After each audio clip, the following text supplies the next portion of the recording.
বিসমিল্লাহির রহমানির রহিম। পরম করুণাময় ও অসীম দয়ালু আল্লাহর নামে শুরু। আসসালামু আলাইকুম ওয়া রাহমাতুল্লাহি ওয়া বারাকাতুহু। ইন্নাল হামদালিল্লাহ নাহমাদুহু ওয়া নাস্তাঈনুহু ওয়া নাস্তাগফিরুহু ওয়া নাউযু বিল্লাহি মিন শুরুরি আনফুসিনা ওয়া মিন সাইয়্যাতি আমালিনা। মান ইয়াহদিহিল্লাহু ফালা মুদিল্লা লাহু ওয়া মান ইউদ্লিলহু ফালা হাদিয়া লাহু। ওয়া আশহাদু আল লা ইলাহা ইল্লাল্লাহু ওয়াহদাহু লা শারীকা লাহু ওয়া আশহাদু আন্না মুহাম্মাদান আবদুহু ওয়া রাসূলুহু। সাল্লাল্লাহু তাআলা আলাইহি ওয়া আলা আলিহি ওয়া সাহবিহি ওয়া সাল্লামা তাসলিমান কাসীরা। ইয়া আইয়ুহাল্লাযীনা আমানু তাকুল্লাহা হাক্কা তুকাতিহি ওয়া লা তামুতুন্না ইল্লা ওয়া আনতুম মুসলিমুন। ইয়া আইয়ুহান নাসু তাকু রাব্বাকুমুল্লাযী খালাকাকুম মিন নাফসিন ওয়াহিদাহ ওয়া খালাকা মিনহা যাওজাহা ওয়া বাসসা মিনহুমা রিজালান কাসীরা ওয়া নিসাআ ওয়াত্তাকুল্লাহাল্লাযী তাসাআলুনা বিহি ওয়াল আরহাম ইন্নাল্লাহা কানা আলাইকুম রাকীবা। ইয়া আইয়ুহাল্লাযীনা আমানু তাকুল্লাহা ওয়া কুলু কাওলান সাদীদা يصلح لكم أعمالكم ويغفر لكم ذنوبكم ومن يطع الله ورسوله فقد فاز فوزا عظيما. أما بعد فإن خير الحديث كتاب الله وخير الهدي هدي محمد صلى الله عليه وسلم وشر الأمور محدثاتها وكل محدثة بدعة وكل بدعة ضلالة وكل ضلالة في النار. أعوذ بالله من الشيطان الرجيم. بسم الله الرحمن الرحيم. تبارك الذي نزل الفرقان على عبده ليكون للعالمين نذيرا. وقال الله تعالى في آية أخرى وقل رب أنزلني منزلا مباركا وأنت خير المنزلين. সম্মানিত ভাতৃমণ্ডলী এবং পর্দার আড়ালের মা এবং বোনেরা, আল্লাহ পাক রব্বুল আলামিনের সমস্ত প্রশংসা যে আল্লাহ পাক রব্বুল আলামিন আমাদের সকলকে সৃষ্টি করেছেন, আমাদেরকে হিদায়াত দান করেছেন, আমাদের রিজিক দান করেছেন। আল্লাহ পাক রব্বুল আলামিন এক কথায় যা কিছু আমাদের কাছে আছে, ছিল এবং থাকবে সবকিছু আল্লাহর পক্ষ থেকে। ওমা বিকুম মিন নি'মাতিন ফামিনাল্লাহ, তোমাদের কাছে যা কিছুই রয়েছে তা আল্লাহর পক্ষ থেকে। সবকিছু আল্লাহ পাকের নিয়ামত, আল্লাহ পাকের অনুগ্রহ। সালাত এবং সালাম নাযিল হবে নবী মুহাম্মদুর রাসূলুল্লাহ সাল্লাল্লাহু আলাইহি ওয়াসাল্লামের উপর, যাকে আল্লাহ পাক রব্বুল তার বিশেষ রহমতে নবী এবং রাসূল করেছেন, শ্রেষ্ঠত্ব দান করেছেন। আল্লাহ পাক রব্বুল আলামিনের এই এক বড় দান প্রিয় নবী মুহাম্মদ সাল্লাল্লাহু আলাইহি ওয়াসাল্লামের উপর এবং তার উম্মতের উপর। আল্লাহ পাক রব্বুল আলামিন মানব জীবনে বরকত দিয়েছেন।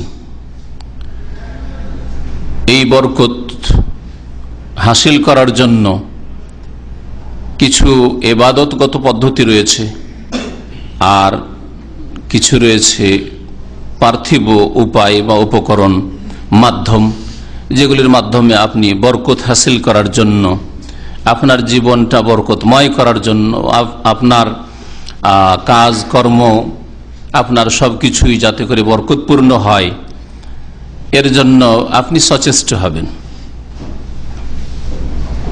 আজকের বিষয়বস্তু হচ্ছে এই বরকত সম্পর্কে।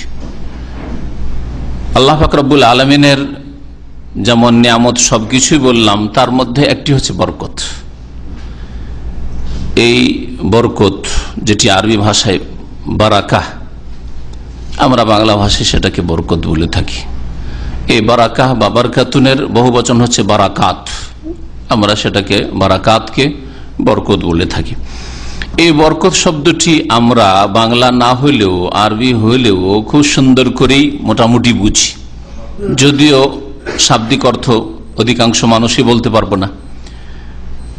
সংজ্ঞা যদি বলতে বলা হয় যে বরকতের সংজ্ঞা কি, বরকত কাকে বলে, তাও হয়তো এইভাবে বলতে পারবো না, কিন্তু এমনি এমন কথা বলতে পারবো যার দ্বারা আমরা বুঝিয়ে দিতে পারবো বা বুঝি যে বরকত কাকে বলে। তাহলে একজন মুসলিম তার অন্তর থেকে কামনা করে যে তার জীবনে যেন বরকত থাকে, তার প্রত্যেকটি কথায় কাজে যে আল্লাহ পাক তাকে দান করেছেন, ধন সম্পদে, জানে মালে, সবকিছুতে যেন বরকত থাকে, পরিবার পরিজন ইত্যাদি যা কিছুই তার কাছে আছে। এই বরকতের জীবন হাসিল করার জন্য বেশ কিছু উপায় রয়েছে। তার মধ্যে আজকের বিষয়বস্তু হচ্ছে শুধু ওই উপায়গুলি যেগুলি হচ্ছে ইবাদতগত উপায়, মানে যেগুলি হচ্ছে ইবাদত, আল্লাহ পাক রব্বুল আলামিনের নৈকট্য লাভের জন্য মেহনত পরিশ্রম করা এই ইবাদত বন্দেগীর মাধ্যমে আপনার লাইফে, আপনার জীবনে, আপনার যা কিছু রয়েছে তাতে বরকত আনার চেষ্টা করা। আল্লাহ পাক রব্বুল আলামিনের নজরে এই ক্ষেত্রে নারী পুরুষ উভয় সমান। আল্লাহ পাক যেমন বরকতের পন্থা কেমন করে বরকত হাসিল হবে পুরুষদের জন্য খোলা রেখেছেন, তেমন নারীদের জন্য খোলা রেখেছেন।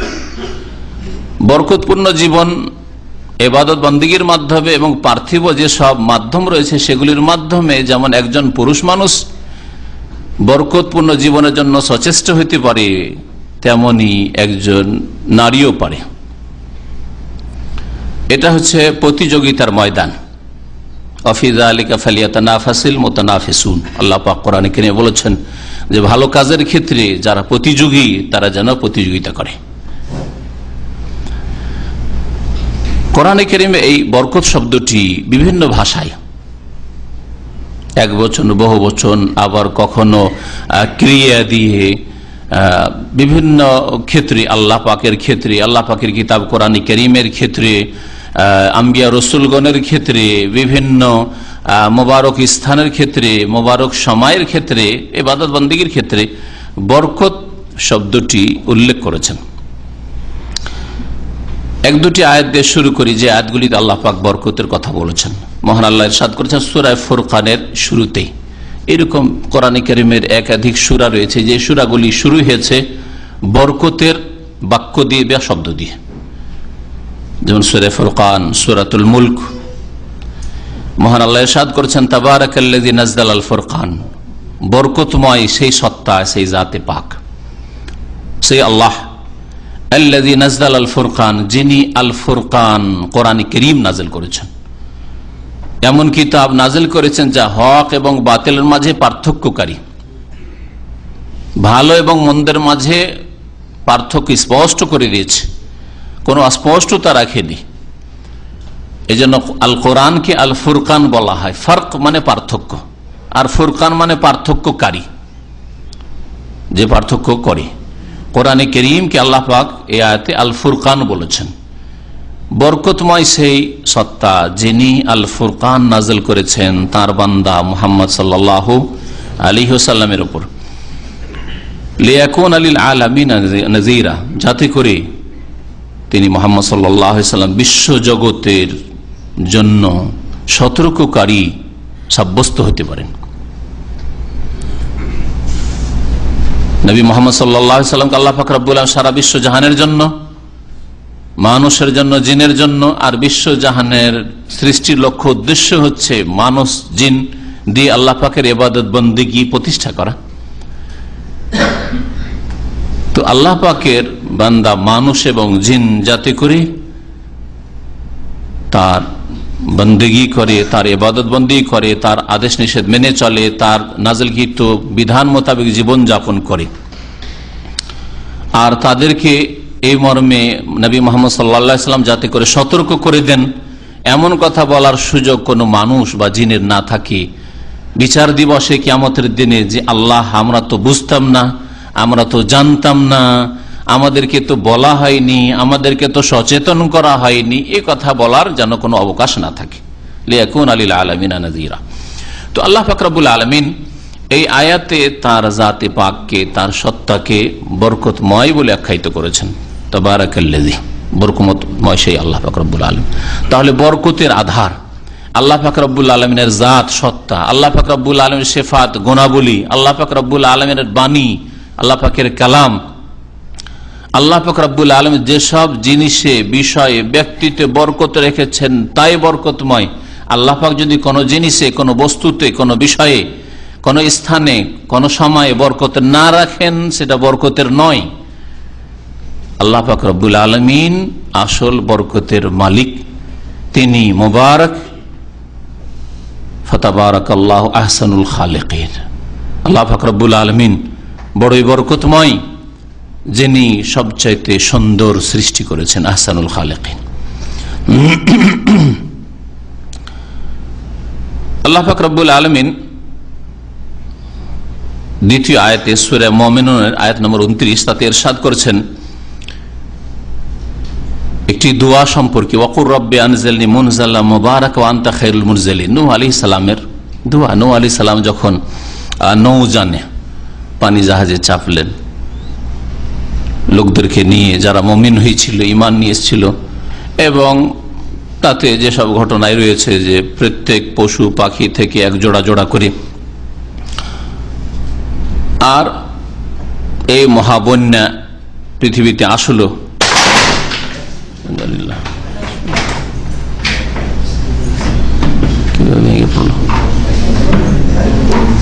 যাক, অসুবিধা নেই, ইচ্ছা করে হয়নি, ঠিক আছে।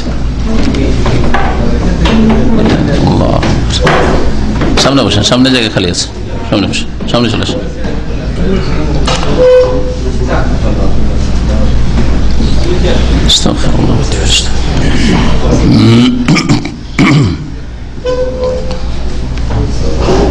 আজকাল চায়নার মাল এইরকমই, তাই না? চায়নাতে বরবাদ করে দিল পৃথিবীকে, সুবহানাল্লাহ। প্রোডাকশন বেশি আর কোয়ালিটি ভালো নয়, এইরকম হয়েছে বিদাতীদের আমল। চায়নার প্রোডাকশন মাল সামান আর বিদাতীদের আমল, নামাজ রোজা দুয়া জিকির আজকার ওদের কিন্তু বেশি, জিকিরের শেষ নেই, দুরুদের শেষ নেই। আপনি তো একটা দুরুদ ইব্রাহিমই জানেন আর সাল্লাল্লাহু আলাইহি ওয়াসাল্লাম এক দুটোই দুরুদ জানেন, আর তাদের দুরুদের শেষ নেই, তাই না? কিন্তু একটিও কবুল হয় না, কারণ সবগুলি নবী করিম সাল্লাল্লাহু আলাইহি ওয়াসাল্লামের রাস্তা ছাড়া অন্য রাস্তার, সব বিদাতিকা। কোয়ালিটি ভালো না, ডাউন কোয়ালিটি বিদাতিদের আমলের, কিন্তু কোয়ান্টিটি পরিমাণ অনেক বেশি তাদের। সারাদিনে যদি আপনাকে বলা হয় কবর আল্লাহ পাকের জিকির আজকার করেছেন, আরে সুন্নতিতে জিকির আজকার করবেন তো নেই। অধিকাংশ মানুষে যারা কোরআন সুন্নাহর অনুসারী তাদেরকে বলছি, আর বিদাতি জিকির ও সুন্নতি জিকিরের তৌফিক হয় না, কারণ নবীর রাস্তা তো ধরবে না। বিদাতি জিকির আল্লাহু আল্লাহু ইল্লাল্লাহ ইল্লাল্লাহ হু হু, এই জিকির হাজার হাজার লাখ লাখ। আর যদি কোরআন সুন্নাহর দোয়া জিকির দিয়েও করে, তবু এমন আনুষ্ঠানিকতা মজলিস বসায় যে না ১৬ লাখ হইতে হবে খতমে ইউনুস। তো এত সুন্দর দোয়াকে, কোরআনী দোয়াকে, ইউনুস আলাইহিস সালামের দোয়াকে বিদাতে পরিণত করে দিল তাদের বিদাতি তরিকার কারণে, যে ১৬ লাখ হইতে হবে, কম হলে চলবে না। এইভাবে বিদাতিদের আমল হচ্ছে মেডিয়ান চাহিদা। এটা মাঝখানে আলোচনার ফাঁকে এই কথাটা আসলো, মনে রাখবেন, যাতে করে সতর্ক হন যে আপনি যে কাজটা করছেন আল্লাহ পাককে পাওয়ার জন্য, আল্লাহ সন্তুষ্টি হাসিলের জন্য, সেটা কি আসলে নবী করিম সাল্লাল্লাহু আলাইহি সাল্লামের কাছ থেকে মঞ্জুরি প্রাপ্ত না মঞ্জুরি নেই? আসলে পাশ করিয়েছেন নবী সাল্লাল্লাহু আলাইহি সাল্লাম থেকে, মানে কোরআন এবং সহিহ হাদিস আছে? প্রশ্ন প্রত্যেকটি ক্ষেত্রে করতে হবে।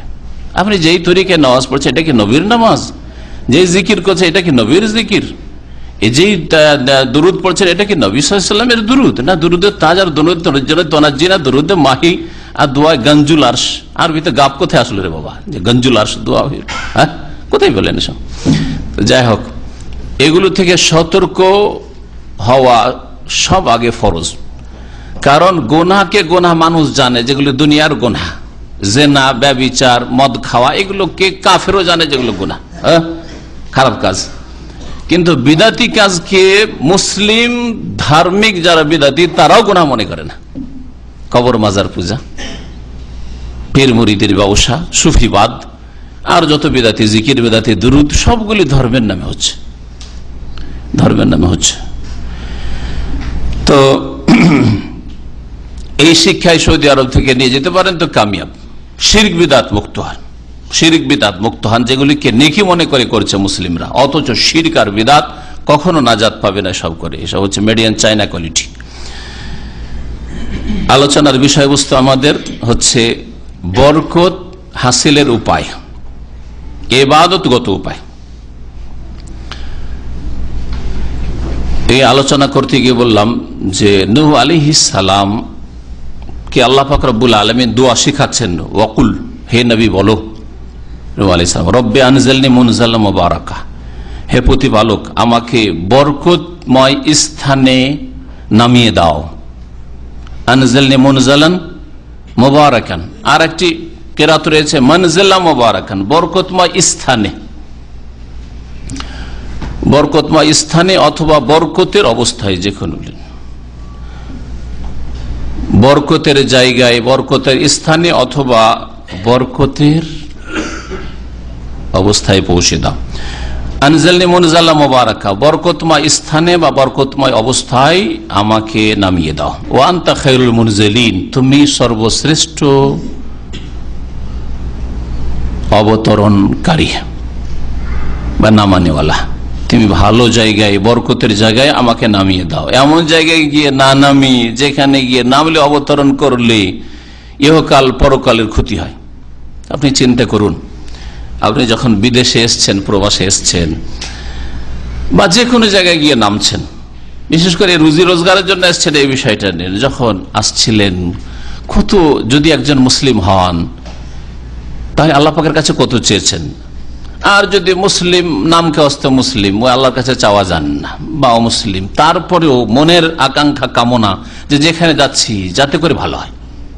কেউ আল্লাহর কাছে চাইছে, কেউ গায়রুল্লাহর কাছে চাইছে, কেউ মনে মনে চাইছে, এমনিতে চাইছে, আল্লাহর কাছেও চাই না, হয়তো গায়রুল্লাহর কাছে চাই না, বেদিন, কিন্তু তার মনের কামনা যে যেখানে যাচ্ছি সেখানে যেন আমি সফল হতে পারি। রব্বে আনজিলনি মুনজালা মুবারাকা, হে আল্লাহ, হে প্রতিপালক, বরকতময় স্থানে আমাকে নামিয়ে দাও। তুমি সর্বোত্তম অবতরণকারী, তুমি সবচেয়ে ভালো জায়গায় নামাতে পারো, এটা তোমার হাতে। প্রথম যখন এসছেন কত চিন্তা করেছেন, মালিক কেমন হবে, সাথী সঙ্গীরা কেমন হবে, কাজের ধরন কেমন হবে, আবার যা আমার সাথে ওয়াদা করা হয়েছে, বলা হয়েছে, তা আমাকে দেওয়া হবে কি হবে না, থাকার জায়গা কেমন হবে, ইত্যাদি ইত্যাদি কত কি যে চিন্তা করেছেন। মেহনত করে কাজ করে লাভ হবে না, হবে না, কি হবে, কত যে কল্পনা জল্পনা ছিল মনে। কারণ যেখানে যাচ্ছেন সেখানে আপনার কল্যাণ হোক, এটা প্রত্যেক মানুষের কামনা। আল্লাহ পাক রব্বুল আলামিন আলাইহিস সালামকে সেই দোয়া শিখিয়েছেন, যেমন জায়গায় নামাও, নিয়ে গিয়ে শুকনো স্থানে, স্থলে, যেখানে আমার জন্য, আমার সাথী সঙ্গীদের জন্য বরকত হয়। বরকত কাকে বলে? বরকতের শাব্দিক অর্থ হচ্ছে কোনো কিছু স্থায়ী হওয়া বা কোনো কিছুর আবশ্যক হওয়া, এটা হচ্ছে শাব্দিক অর্থ, এটা একটি অর্থ। এখান থেকেই আরবরা উট যখন বসে যায় ওকে বলে বারাকাল বাইর, উটটা বসে গেছে, উট বসে গেল, দাঁড়িয়েছিল, একে বারাকা বলে। নবী করিম সাল্লাল্লাহু আলাইহি ওয়াসাল্লাম বলছেন যে তোমরা উটের মতো করে নামাজে বসবে না, সেজদা যাওয়ার সময় উটের মতো বসবে না। এখানে বারাকা শব্দটি ব্যবহার হয়েছে বসার ক্ষেত্রে। এই একটি অর্থ যা এই হাদিস দ্বারা প্রমাণিত যে বারাকা মানে কোনো জায়গায় স্থায়ী হওয়া বা বসে যাওয়া, এসব অর্থ হয়। কোনো কিছু আবশ্যক হওয়া, থেমে যাওয়া ইত্যাদি। দ্বিতীয় অর্থ হচ্ছে বরকতের বৃদ্ধি পাওয়া, কোনো কিছু ওর বৃদ্ধি হওয়া। প্রসিদ্ধ ভাষাবিদ ইমাম খলিল রহমতুল্লাহ আলাইহি বলছেন, আল বারাকাতু মিনাজ জিয়াদাতি ওয়ান নামা, বরকত হচ্ছে কোনো কিছু বেড়ে যাওয়া আর কোনো কিছুর প্রবৃদ্ধি। কাউকে আপনি বরকতের কথা বললেন মানে আপনি ভালো দোয়া দিলেন। এই ক্ষেত্রে উম্মে সালাম রাদিয়াল্লাহু তাআলা আনহা নবী করিম সাল্লাল্লাহু আলাইহি সাল্লাম সম্পর্কে বলছেন যে আমার ছেলে যখন জন্ম হইল, ফাহান্নাকা ওয়া বাররাকা আলাইহি, নবী সাল্লাল্লাহু আলাইহি সাল্লাম তাহনিক করে দিলেন, মানে খেজুর চিবিয়ে মুখে দিয়ে দিলেন। এটা হচ্ছে সুন্নাত। ছোট বাচ্চা শিশুর প্রথম ভূমিষ্ঠ হওয়ার পরে একটা খেজুর চিবিয়ে মুখে দিয়ে দেন। ওয়া বাররাকা আলাইহি, এবং তাকে বরকতের দোয়া দিলেন, মানে দোয়া দিলেন বরকতের। আব্দুল্লাহ বিন আব্বাস রাদিয়াল্লাহু তাআলা আনহুমা এইরকমই কথা বলেছে, আল বারাকাতু আল কাসরাতু ফি কুল্লি খায়র, প্রত্যেক কল্যাণের কাজে বা কল্যাণের বস্তুতে আধিক্য, বেশি হওয়া, যে কোনো ভালো জিনিস বেশি হওয়া, এটা হচ্ছে বরকত। তাহলে শুধু বেশি হওয়া নয়, মন্দ জিনিস বেশি হওয়া। আপনার রোগ বাড়ছে, বাড়ছে তো বেশি তো হচ্ছে, ওটা বরকত নয়। ভালো জিনিস বেশি হওয়া, উপকারী জ্ঞান অর্জন করা আর জ্ঞান বৃদ্ধি পাওয়া হচ্ছে বরকত। কিন্তু অপকারী জ্ঞান কে জাদু বিদ্যায় পণ্ডিত হয়েছে, হ্যাঁ হ্যাঁ, বড় গণক হয়ে এসছে, হ্যাঁ, আর ওতে বেশ তার এক্সপিরিয়েন্স হয়েছে, এইরকমই নাস্তিকতায়, কুফুরিতে, ইসলাম দ্রোহিতায় তো বাড়লো তো, কিন্তু না, বরকত না, বরকতহীন জীবন। বরকত হচ্ছে প্রত্যেক ভালো কাজে বৃদ্ধি পাওয়া। তাহলে বলা যেতে পারে যে বরকত হচ্ছে প্রত্যেক কল্যাণের কাজে, নেকির কাজে, এবং যা মানুষের দিন দুনিয়ার জন্য প্রয়োজন। একজন মানুষের দুটো জিনিস, দিন এবং দুনিয়া, ইহকাল পরকাল। ইহকাল পরকালে যেসব জিনিসের প্রয়োজন রয়েছে, যেসব বিষয় বস্তুর প্রয়োজন রয়েছে, আপনার শরীর, ব্যক্তি জীবন থেকে শুরু করে পরিবার পরিজন, স্ত্রী, ছেলে, মেয়ে, ধন সম্পদ, ইমান, আমল, স্থান, বাড়ি ঘর, সওয়ারি, বাহন, গাড়ির যুগে গাড়ি ইত্যাদি, যা কিছুর প্রয়োজন রয়েছে, পরকালের জন্য যা প্রয়োজন রয়েছে, পরকালের জন্য আপনার ইমান আমলের সম্বল, নেকি, নেকির প্রাচুর্য আর গুনাহ কম হওয়া, এসব কিছুতেই বৃদ্ধি হওয়ার নাম হচ্ছে বরকত। এইরকমই বিশেষ স্থানের ক্ষেত্রে, বিশেষ সময়ের ক্ষেত্রে, বিশেষ স্থানে থাকার সুযোগ পেলেন, বিশেষ সময়ে আপনি কর্ম করার সুযোগ পেলেন, যার ফলে আপনার জীবনে বরকত নেমে আসলো। ছাত্র জীবনে পড়ার সুযোগ সুবিধা পেলেন, পয়সা হয়েছে লেখাপড়ার, কিন্তু 30 বছর বয়সে পড়বেন কি, এনার্জি শেষ, তাই না? এইরকমই তাহলে স্থান জরুরি, এইরকমই সময় জরুরি বরকতের জন্য। উপযোগী সময় পেলেন, উপযোগী স্থান পেলেন আপনি বরকতময় জীবনের জন্য। অন্য ভাষায় কেউ কেউ বলেছেন যে বরকত হচ্ছে অল্প সময়ে বেশি কিছু হাসিল করা। অল্প সময়ে আনতা আমালা ফি জামানিল কাসির মা লা ইয়ামালু গায়রুকা ফি জামানিল কাসির। অন্যরা অনেক সময় পেয়েও ওই রকম কাজ করতে পারলো না, অতটা অগ্রগামী হতে পারলো না যতটা তুমি অল্প সময়ে অর্জন করতে পারলে। এটা হচ্ছে বরকত, দিনের ক্ষেত্রে হোক অথবা দুনিয়ার ক্ষেত্রে হোক। আপনার বয়স 40 বা 50, কিন্তু 100 বছর বেঁচে থেকে যেই লোকগুলি, সেই লোকগুলি আপনার কাছে কিছুই না, দিনের ক্ষেত্রে দুনিয়ার ক্ষেত্রে। আপনি অল্প সময় পেয়েছেন মাশাআল্লাহ সৌদি আরবে থাকার, 5 বছর 10 বছর থেকেছেন, কিন্তু মাশাআল্লাহ হজ আর অনেকগুলি উমরা, এখান থেকে সহিহ দ্বীন শিক্ষা, কোরআন হাদিসের শিক্ষা, আকীদা তাওহীদের শিক্ষা, শিরক বিদআত থেকে সজাগ হওয়া, এইরকম অনেক নেক আমল, ইলম এবং আমল নিয়ে যাওয়ার সুযোগ পেয়েছেন। কিন্তু এখানে 30 বছর থেকে গেছে, দুনিয়া পেলে দিন পায়নি, অথবা কিছু দিন পেয়েছে দুনিয়া পায়নি, অথবা দুটোই পায়নি। খাসিরাত দুনিয়া ওয়াল আখিরা, দীর্ঘ সময় থেকেছে, অনেকে থেকে গেছে, এখান থেকে অনেক টাকা নিয়ে গেছে, রিয়াল ডলার নিয়ে গেছে, কিন্তু দিন পায়নি। ওমান কানা ফি হাযি আমা ফাহুয়া ফিল আখিরাতি আমা। দেশেও, বাংলাদেশ, ভারতে, ওখানে অন্ধই ছিল, শিরক বিদআতে ডুবেছিল, বেনামাজি বেদিন হয়েছিল, এখান থেকে গেছে আরো বেনামাজি বেদিন হয়ে গেছে, ভালো হয়ে ফিরে যাওয়ার তৌফিক হয়নি। অনেক বোনেরা এখানে এসছেন, পর্দা বুঝতেন না, হিজাব বুঝতেন না, দিন বুঝতেন না, অপর পুরুষের সাথে কথাবার্তা বলা, অবাধ মেলামেশা, এসব নাজায়েজ, এগুলি ফিতনা, এগুলি বুঝতেন না। এখানে এসে অল্প সময় বুঝে নিয়েছে, আলহামদুলিল্লাহ, সংশোধনের জীবন গড়ে তুলেছেন, বরকতের জীবন। কিন্তু অনেকে আছে এখানে 25-30 বছর থেকে গেছে, বেহায়া, বেপরদা, এখানেও সুযোগ পেলে সবকিছু খুলে ফেলবে। সুযোগ পেলে অবাধ মেলামেশা, একসাথে পুরুষদের সাথে পার্টি গ্যাদারিং হচ্ছে, তাদের খাওয়া দাওয়া হচ্ছে। আর দেশে গেলে তো, যেটা এক ছাত্রর ভাষায় মদিনার বলতো, যে এখানে আসলে অনেক মহিলারা ঢাকা হয়ে যায়, আর দেশে গেলে খুলনা হয়ে যায়, মানে খুলে ফেলে। এয়ারপোর্টে যেতেই মাথার কাপড় খুলে ফেলে, চুল দেখায়, তার সৌন্দর্য দেখায়, ইত্যাদি ইত্যাদি। আল্লাহ পাক যেন এইরকম মহিলাদেরকে, মুসলিম মহিলাদেরকে হিদায়াত দান করেন। বরকত পাওয়ার ক্ষেত্রে কিছু নীতিমালা রয়েছে। প্রথম কথা জানতে হবে যে বরকত পুরোটাই একমাত্র আল্লাহর পক্ষ থেকে। কোন ব্যক্তির পক্ষ থেকে যতই বড় ব্যক্তিত্ব হোক না কেন বরকত হাসিল হয় না। যে তাবাররক হাসিল করতে যাচ্ছি, পীর সাহেব ফুক দিয়ে দিলেন, তাবাররক, পীর সাহেব হাজির হয়েছেন, তাবাররক, পীর সাহেব আগে খাওয়া শুরু করলেন, তাবাররক, বরকত হইল, এসব বিদাতি কথা। বরং এই বিদাত শিরক পর্যন্ত পৌঁছায়। কারণ এটি শিরক।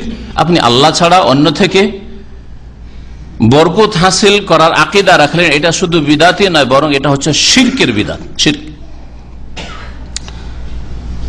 বরকত যখন আল্লাহর পক্ষ থেকে, তখন বরকত চাইতে হবে কার কাছে?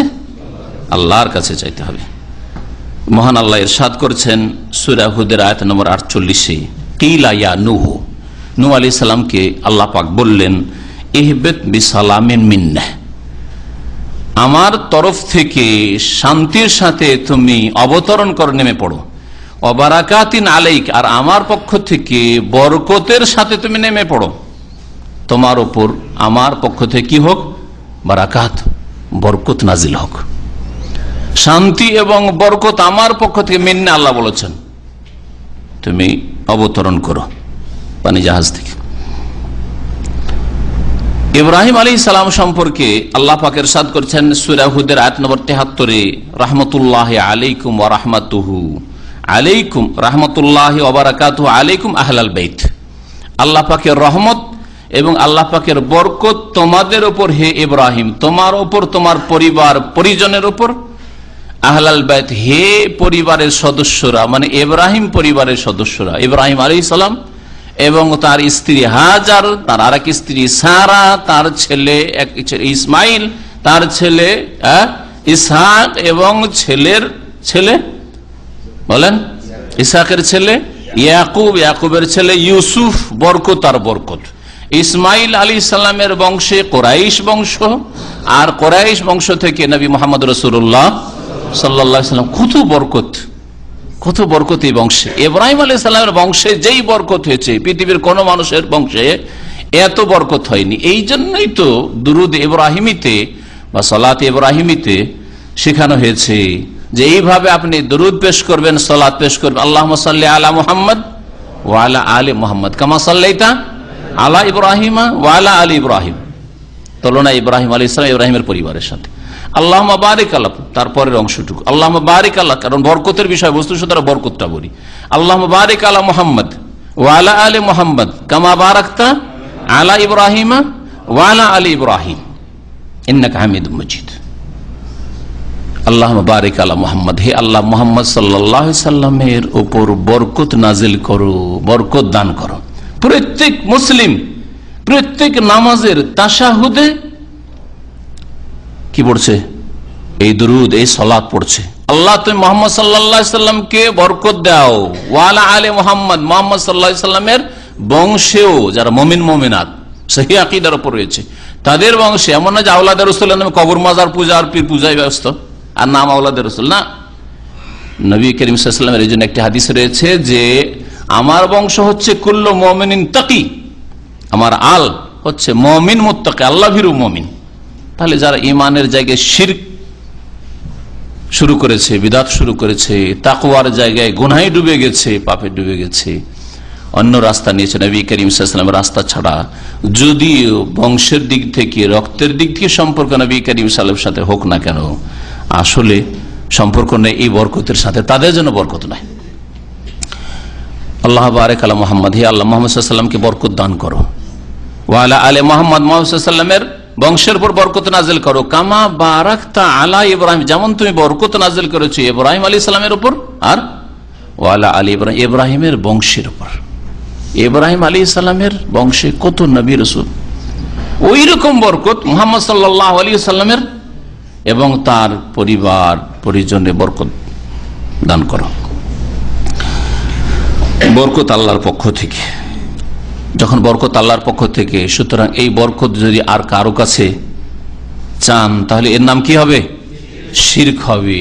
যদি কাউকে বলেন যে আপনি আল্লাহর ওলি, সুতরাং একটু তাবারক দিয়ে দেন, আপনার ফয়েজ হাসিল করছি, বা অমুক কবর থেকে ফয়েজ আসে, হ্যাঁ ইত্যাদিতে যেসব সুফিবাদের এই শিরকি আকীদা রয়েছে, ফয়েজ আসা, বরকত আসা, তাবারুক হাসিল করা, এগুলি কোন ব্যক্তি থেকে আল্লাহ ছাড়া, আল্লাহর জাতে পাক ছাড়া, সিফাত গুণাবলী ছাড়া এবং আল্লাহ পাকের কালাম কোরআন কারীম ছাড়া। কারণ আল্লাহ পাকের কালাম হচ্ছে আল্লাহ পাকের গুণ, কোরআন কারীম বরকত রয়েছে। এই জন্য কোরআন কারীমকে আল্লাহ পাক রব্বুল আলামিন কি বলেছেন? মুবারক বলেছেন। কিতাবুন আনজালনাহু ইলাইকা মুবারক, এই কিতাব হচ্ছে বরকতময়। কোরআন কারীম দিয়ে বরকত হাসিল করবেন। এই জন্য কেউ যদি দম করে আর আপনার উপকার হয়, ফুক দিয়ে দিল আর আপনার সুস্থতা আসলো, আপনার ছেলে মেয়ের ইত্যাদি কিছু হইল, লাভ হইল, কখনো বলবেন না যে ওই ব্যক্তির বরকত, বরং কিসের বরকত? কোরআনে কারীমের বরকত। কোরআনে কারীম থেকে বরকত হাসিল হয়েছে, কারণ কোরআনে কারীম পড়া হয়েছে।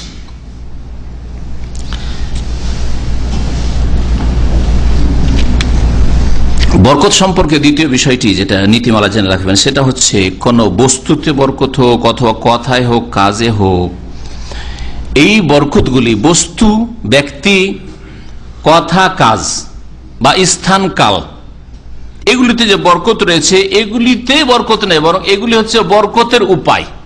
এগুলি হচ্ছে বরকতের সোর্স, উপায়, মাধ্যম, বরকতের কারণ। এগুলি হচ্ছে বরকতের উপায়। উপায় কখনো কাজ করে, কখনো কাজ করে না। ঠিক তেমনি যেমন ঔষধ পানি, ট্যাবলেট, ইনজেকশন ইত্যাদি, চিকিৎসা, এটা কি? এটা হচ্ছে আরোগ্যের উপায়, আরোগ্য নয়।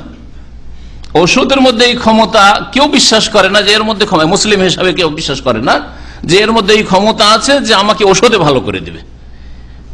ঔষধটা হচ্ছে উপায় ভালো হওয়ার। কোরআন এবং হাদিসে নির্দেশ দেওয়া হয়েছে, তাদাউ, তোমরা এলাজ করো, চিকিৎসা করো। তাই আমি চিকিৎসা করছি। আর শিফা, আরোগ্য কার পক্ষ থেকে? আল্লাহর পক্ষ থেকে, তাই না? ঠিক তেমনি বরকত মক্কাতুল মুকাররমায় রয়েছে, মসজিদ হারামে রয়েছে, বরকত মদিনা মুনাওয়ারায় রয়েছে, বরকত বাইতুল মুকাদ্দাসে রয়েছে, বরকত রমজান মাসে রয়েছে, বরকত অমুক সময়ে রয়েছে, জুমার দিনে রয়েছে, ইত্যাদি ইত্যাদি। বরকতের বহু জিনিস রয়েছে যেগুলি আলোচনা করলে সময় অনেক লেগে যাবে।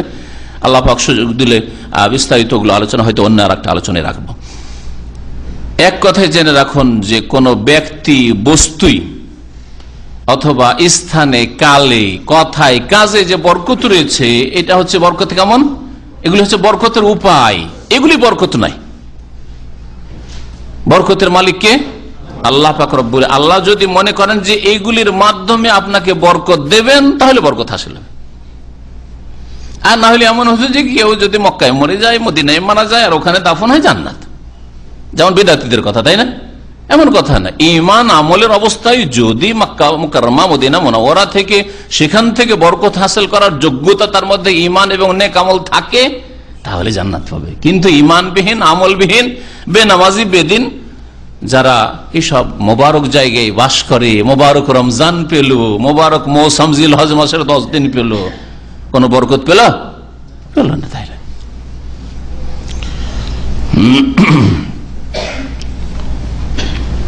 এইরকমই বরকতের ক্ষেত্রে যুক্তি পেশ করলে হবে না যে মক্কায় বরকত আছে, মক্কা শরীফ তো, মাজার শরীফে কেন বরকত নাই? হ্যাঁ, আরে টঙ্গী শরীফে কেন বরকত হবে না? আরাফা শরীফে যদি বরকত হয় তো টঙ্গী শরীফে কেন হবে না? রায়ওয়ান শরীফে হবে না কেন? নিজামুদ্দিন দিল্লি শরীফে কেন হবে না? এটা চলবে না। বরকতের ক্ষেত্রে কোরআন এবং হাদিসে যে স্থান, ব্যক্তি, বস্তু সম্পর্কে বরকতের কথা বলা হয় তাতেই সীমিত রাখতে হবে। অর্থাৎ বরকতের বিষয়টি হচ্ছে তাওকিফি। যেমন ইবাদত হচ্ছে তাওকিফি, আরবি শব্দ এটা তাওকিফি। তাওকিফ মানে কোরআন এবং হাদিস দ্বারা যতটা প্রমাণিত তাতেই আবদ্ধ থাকবে বা সীমিত থাকবে।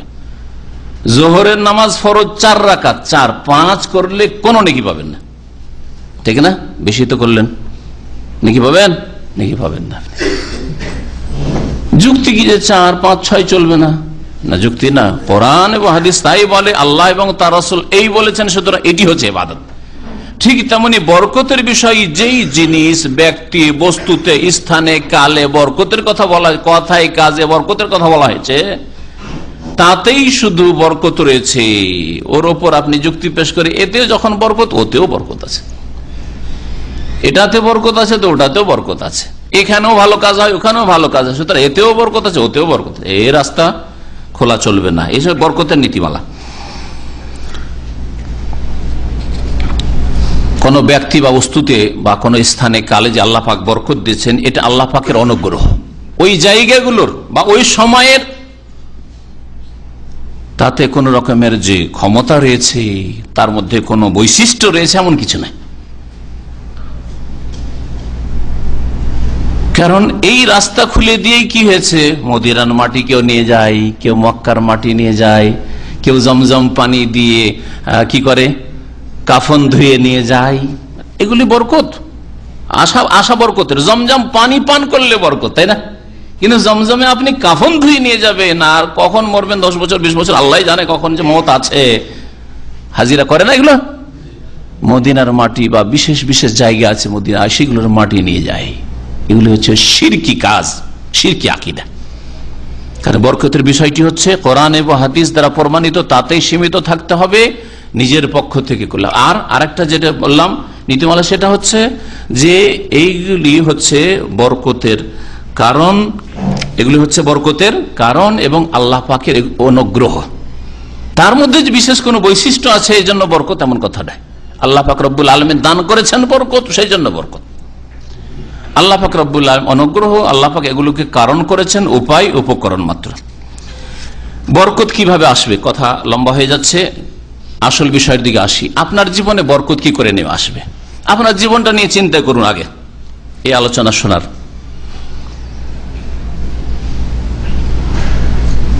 বরকত আপনার ব্যক্তি জীবনে অনেকগুলো ক্ষেত্র রয়েছে। আপনার শরীর স্বাস্থ্যে বরকত, যেটা সবাই বুঝেন, যে শরীরটা সুস্থ থাকে, ভালোভাবে জীবনযাপন করি, মানসিক শান্তি বরকত। পারিপার্শ্বিক অবস্থা, যেখানে আপনি থাকছেন বরকতের জীবন, যেখানে আপনি ডিউটি করছেন, কাজ করছেন, যে স্ত্রীকে নিয়ে আপনি সংসার করছেন, যে ছেলে মেয়েদেরকে আপনি পেয়েছেন, যেই বেতন বা ব্যবসায় যে আয় উপার্জন আসছে, ইত্যাদি ইত্যাদি। এইভাবে আপনার এইরকম আপনার সাথে সংশ্লিষ্ট অনেক কিছুর মধ্যে বরকতের প্রয়োজন রয়েছে, তাহলে আপনার শান্তির জীবন হবে। এই বরকত হাসিল করার ইবাদতগত উপায়, প্রথম উপায় হচ্ছে ঈমানকে সুন্দর করা। ঈমান শুধু খানদানি ঈমান নয়, যে বংশগতভাবে আমি মুসলিম, আমি মুমিন, বাস না।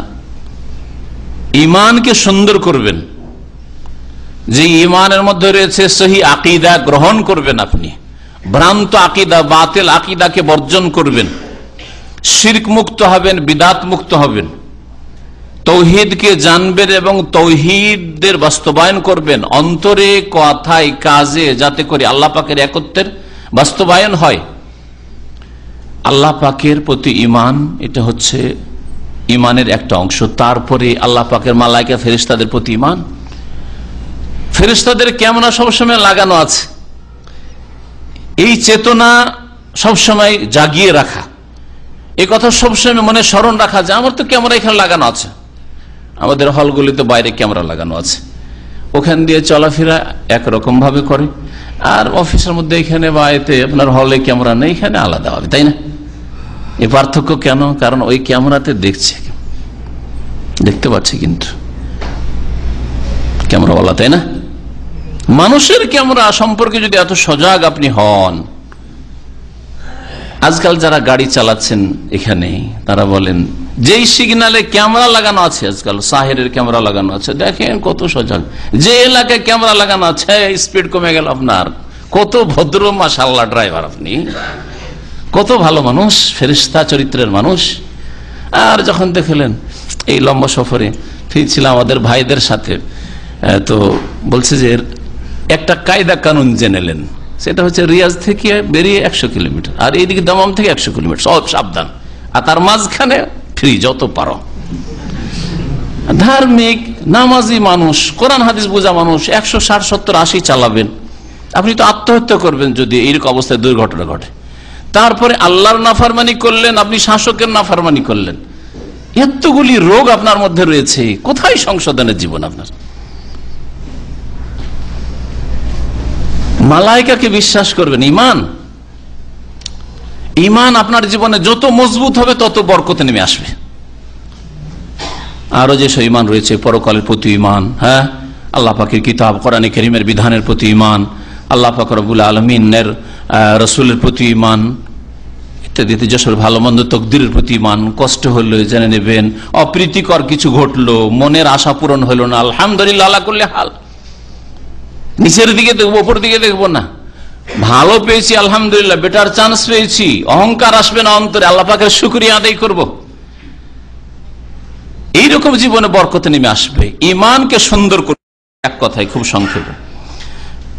2 নম্বরে, আর এই দুটো বিষয়ের দলিল একটি আয়াতে রয়েছে, দুটোকে একসাথে বয়ান করছি। 2 নম্বরে বরকত অর্জনের জন্য উপায় হচ্ছে তাকওয়া হাসিল করা, আল্লাহ ভীরুতা, পাপ মুক্ত জীবন যাপন। কয়েক ভাষা দিয়ে বলছি, আল্লাহকে ভয় করবেন, গুনাহমুক্ত জীবন যাপন করবেন, নেকির কাজে বেশি বেশি অংশ নেবেন, আর মন্দ কাজ থেকে যত দূরে পারেন থাকার চেষ্টা করবেন। এই তাকওয়া, আল্লাহ ভীরুতা মানে আপনি মানুষের সামনে হইলেও এইভাবে আল্লাহকে ভয় করেন, নির্জনেও এরকম আল্লাহকে ভয় করেন। এমন না যে মানুষের সামনে তো খুব ভালো মানুষ দেখা যায়, আর নির্জন গেলে আপনার বিরাট ইতিহাস আছে, গুপ্ত ইতিহাস আছে। রাতের অন্ধকারে সবাই যখন ঘুমিয়ে যায় অথবা রুমে আপনি যান, তখন ইন্টারনেট খুলে কোন কোন জগতে যে আপনি বিচরণ করেন আল্লাহই ভালো জানেন, আল্লাহ ভালো জানেন। ভালো ভালো মানুষের মধ্যে এই রোগ রয়েছে, যারা নিজেদেরকে ভালো মানুষ অথবা ভালো রূপ চেহারা, নামাজ ইত্যাদি আছে, তাদের অনেকে এইরকম এই ইন্টারনেটের জগতে অথবা ফিল্মের জগতে গিয়ে লুকিয়ে অনেক কিছুই করছে। তাকওয়া কোথায়? আল্লাহকে কোথায় ভয় করলেন? মানুষের ভয় কিছু করেন আপনি, সামাজিকতা আছে। আর আজকাল মুসলিম সমাজে অধিকাংশ মানুষ পাপ থেকে বেঁচে থাকে সামাজিকতার কারণে। সমাজে কি বলবে, লোকের কাছে কলঙ্ক হয়ে যাবে, লোকে বলবে মদখোর সারাবি, লোকে বলবে যে লুচ্চা ছেলেটা, লোকে বলবে চরিত্রহীন। শুধু এই জন্য গোনা থেকে অনেকে বেঁচে আছে। আল্লাহর ভয়ে গোনা থেকে বেঁচে থাকার লোক হাজারে, জানি না কি যে হবে, শতকরা তো কিছু পাওয়া যাবে না। এ হচ্ছে মুসলিম বিশ্বের অবস্থা। বরকত হাসিলের উপায় হচ্ছে ঈমান এবং তাকওয়া। মহান আল্লাহ ইরশাদ করেছেন সূরা আরাফের আয়াত নম্বর 96, ওয়ালাউ আন্না আহলাল কুরআ আমানু ওয়াত্তাকাউ, যদি জনপদের লোকেরা, দেশবাসীরা ঈমান নিয়ে আসতো, ঈমানকে সুন্দর করত, ওয়াত্তাকাউ এবং তার আল্লাহ ভীরু হইতো, সংযত হইতো, পাপ মুক্ত হইতো, লাফাতাহনা আলাইহিম বারাকাতিম মিনাস সামাই ওয়াল আরদ, তাহলে তাদের উপর আকাশ এবং জমিন থেকে বরকত সমূহ খুলে দিতাম। একটা বরকত না, আল্লাহ এখানে বহু বচন বলেছেন, বারাকাত, আসমানের বহু বরকত খুলে দিতাম, জমিনের বহু বরকত আল্লাহ পাক খুলে দিতেন। ওয়ালাকিন কাযযাবু, কিন্তু অধিকাংশ লোক আল্লাহর দ্বীনকে মিথ্যা মনে করেছে। এসব কথা মসজিদে হুজুরদের। ফাআখাযনাহুম বিমা কানু ইয়াকসিবুন, যখন তারা মিথ্যা মনে করেছে আর আল্লাহর দ্বীন বাস্তবায়ন করেনি, ঈমান এবং তাকওয়া অবলম্বন করেনি, তখন তাদের পাপের কারণে তাদের পকড়াও করেছি। তাদের পাপের কারণে আল্লাহ পাক বলছেন পকড়াও করেছি তাদের। মহান আল্লাহ আরো ইরশাদ করেছেন সূরা তালাকের আয়াত নম্বর 2 এবং তারপর আয়াত নম্বর 4, ওমাইয়াত্তাকিল্লাহ ইয়াজআল লাহু মাখরাজা, যারা আল্লাহকে ভয় করে তাদেরকে আল্লাহ পাক অবশ্যই রাস্তা দেন, তাদের জন্য আল্লাহ রাস্তা তৈরি করে দেন, রাস্তা তৈরি করে দেন। জান্নাতের রাস্তা আল্লাহ পাক তৈরি করে দেবেন, ওই রাস্তায় চলার তৌফিক দেবেন।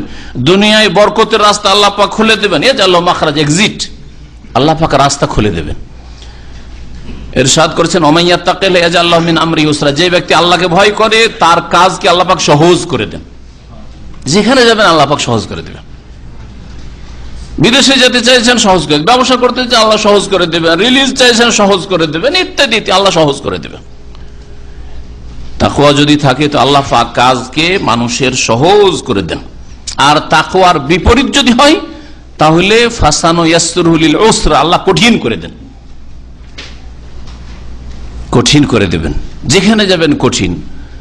ক্ষণিকের কিছু ধন সম্পদ হাসিল হয়ে গেলে শুধু বরকত মানে ধন সম্পদ মনে করবেন না, কারণ আজকালকার অধিকাংশ মানুষ বস্তুবাদী, তাই মনে করে যে আমার কাছে অনেক পয়সা হয়েছে মানে বরকত এসছে। না, এই পয়সা কোন দিক থেকে চলে যাবে আর কিভাবে যে চলে যাবে টের পাবেন না যদি বরকতের ইবাদতগত যে উপায়গুলি আছে সেগুলি আপনার মধ্যে না থাকে মুসলিম জীবনে।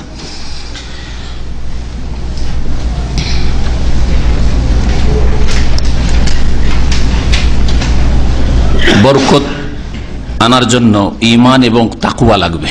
ঈমান এবং তাকওয়ার জীবনের একটা উদাহরণ পেশ করছি। ইমাম ইবনে তাইমিয়া রাহমাতুল্লাহ আলাইহির তার খাস শাগির্দ ছাত্র ইবনুল কাইয়িম রাহমাতুল্লাহ আলাইহি আল ওয়াবিলুস সাইয়্যিব প্রসিদ্ধ তার কিতাব, সেই কিতাবে লিখেছেন যে ইবনে তাইমিয়া রাহমাতুল্লাহ আলাইহির কাছে একবার ফজর পর গেলাম, ফজর পরে আমার ওস্তাদের কাছে গেলাম। সুম্মা জালাসা ইয়াযকুরুল্লাহ তাআলা ইলা কারিবিন মিন ইনতিসাফিন নাহার, ফজর পরে বসে দুপুর কাছাকাছি হতে যাচ্ছে ওই সময় পর্যন্ত ওই নামাজের সালাতের মজলিসেই তিনি বসে আল্লাহ পাকের জিকির আজকার করছেন। এই ছিল আমাদের সালাফে সালেহিন, যারা শিরক বিদাতের রাস্তা থেকে সুফিবাদ থেকে অনেক দূরে। আর আজকে তাওহীদ সুন্নতের কথা বলি, আর আমাদের জীবন কোন দিকে চিন্তা করুন তো দেখি। তাহাজ্জুদে অংশ আছে, রাত্রে 2 রাকাত নামাজ পড়েন, উঠে এশা আর ফজরের মাঝে জিরো। সকালবেলা জিকির, সন্ধ্যাবেলা জিকির আজকারগুলি পড়েন সুন্নতি, জিরো। মাঝে মাঝে পড়ি, মাঝে মাঝে পড়ি না। ঘুমাবার আগের দোয়া জিকিরগুলি পড়েন, মাঝে মাঝে পড়ি, মাঝে মাঝে ভুলে যায়। হ্যাঁ, বাথরুমে গেলে, বাথরুম থেকে বেরোলে, গাড়িতে চললে, গাড়ি থেকে নামলে, কোন জায়গায় নামলে, ইত্যাদি ইত্যাদি পড়ে বলছে ভুলে যায়। আর বলে সহি আকীদা, সহি আকীদা। নবী করিম সাল্লাল্লাহু আলাইহি ওয়াসাল্লামের পরে এইরকম উলামায়ে হক যারা, তার আদর্শ বলছেন সকাল ফজর থেকে শুরু করে দেখছি তিনি বসে আছেন আল্লাহ পাকের জিকির আজকার করছেন, সুন্নতি জিকির আজকার। আর তারপরে বললেন উঠে, হাযিহি গুদওয়াতি, এই হচ্ছে আমার আহার, এ হচ্ছে আমার খাদ্য আহার। ওয়ালাউলাম আতাগাদ্দা সাকাতাত কুওয়াতি, যদি আমি এই আহার ভক্ষণ না করি, মানে আল্লাহ পাকের জিকির আজকার এইভাবে না করি, আল্লাহকে স্মরণ না করি, তাহলে আমার শক্তি ক্ষমতা হ্রাস পেয়ে যাবে, শেষ হয়ে যাবে। তারপরে তিনি বলছেন আরেক জায়গায়, ইবনুল কাইয়িম রাহমাতুল্লাহ নকল করছেন যে লা আতরুকু যিকরা ইল্লা বিনিয়াতি ইজমামি নাফসি ওয়া ইরাহাতিহা লিআস্তাইদা বিতিলকা রাহা লিযিকরিন আখার। কখনো যদি আল্লাহ পাকের স্মরণ থেকে আমি সরে গেছি, আল্লাহ পাকের জিকির আজকার এখন করি না, অন্য কিছু করছি, অন্য কাজে ব্যস্ত আছি, তো এটার উদ্দেশ্য আমার হয় যে এই সময় একটু আমি কি হয়ে যাই, একটু শ্বাস নিয়ে নিই, একটু বিরতি নিয়ে নিই, একটু বিরতি বিশ্রামের পরে আর তারপরে আবার আল্লাহ পাক রব্বুল আলামিনের জিকির আজকার শুরু করব। আল্লাহ পাকের জিকিরের কথাটি অত্যন্ত ব্যাপক। কোরআনে তাফসীর পড়ছেন আল্লাহ পাকের জিকির, রাসূলুল্লাহ সাল্লাল্লাহু আলাইহি ওয়াসাল্লাম হাদিস চর্চা করছেন আল্লাহ পাকের জিকির, কোরআন হাদিসের আলোচনা করছেন আল্লাহ পাকের জিকির। আল্লাহ পাকের জিকির মানে শুধু সুবহান আলহামদুলিল্লাহ না, কারণ সুবহান আলহামদুলিল্লাহ, লা ইলাহা ইল্লাল্লাহ আর আল্লাহু আকবার ইত্যাদি যে জিকির আজকার রয়েছে, এগুলির ফায়দা আপনার মধ্যেই সীমিত। ভালো করে কথাটি শুনেন। কিন্তু কোরআনে আর আয়াতের যদি তাফসীরটা আপনি বুঝেন, বুঝার পর আপনার স্ত্রীকে বুঝাইলেন যে আয়াতগুলির অর্থ হচ্ছে, আপনার ছেলে মেয়েদেরকে শোনালেন, যদি দূরে নাও শোনাতে পারেন, আপনার আত্মীয় স্বজন আপনজনদেরকে শোনালেন, 10টা লোককে আপনি এই কোরআন এবং হাদিস দিয়ে আপনি বুঝাইলেন, আপনি সহি রাস্তা দেখালেন, আপনি সংশোধনের জীবন তাদের গড়ে উঠলো, আপনারও এই জিকির দিয়েও উপকার হইল আর অন্যরাও উপকৃত হইল। এই জন্য কোরআনে কারীমকে আল্লাহ পাক কি বলেছেন, যিকরুন, যিকরুন মুবারাক, আল্লাহ বলছেন বরকতময় জিকির। ইন্না নাহনু নাযালনা যিকর, আমি জিকির নাযিল করেছি। কোরআনে কারীমকে আল্লাহ পাক জিকির বলেছেন। তাহলে কোরআন এবং হাদিসের কেউ চর্চা, কখনো সুবহানাল্লাহ আলহামদুলিল্লাহ তাসবিহ করছেন, আর কখনো আপনি কোরআন হাদিস চর্চা করছেন, পড়াশোনা করছেন, কখনো কোরআন হাদিসের আলোচনা শুনছেন, সবগুলি জিকির, কিন্তু যেটা বিদাতীরা বুঝে না, কোরআন সুন্নাহর অনুসারীরা বুঝে যে জিকিরের অর্থে এই ব্যাপকতা রয়েছে।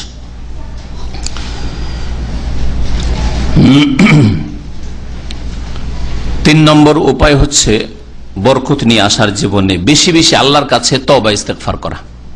আমাদের প্রতিদিন ভুল হতে আছে, কি এমন আছে যে ভুল হয় না, ইচ্ছা করে হোক আর অনিচ্ছাকৃত ভুল হোক, বড় ভুল হোক আর ছোট ভুল হোক, কথার ভুল হোক আর কাজের ভুল হোক, হ্যাঁ, ইবাদত বন্দেগীতে ভুল ত্রুটি হোক অথবা আখলাক চরিত্রে ভুল হোক, বহু রকমের ভুল ভ্রান্তি হচ্ছে।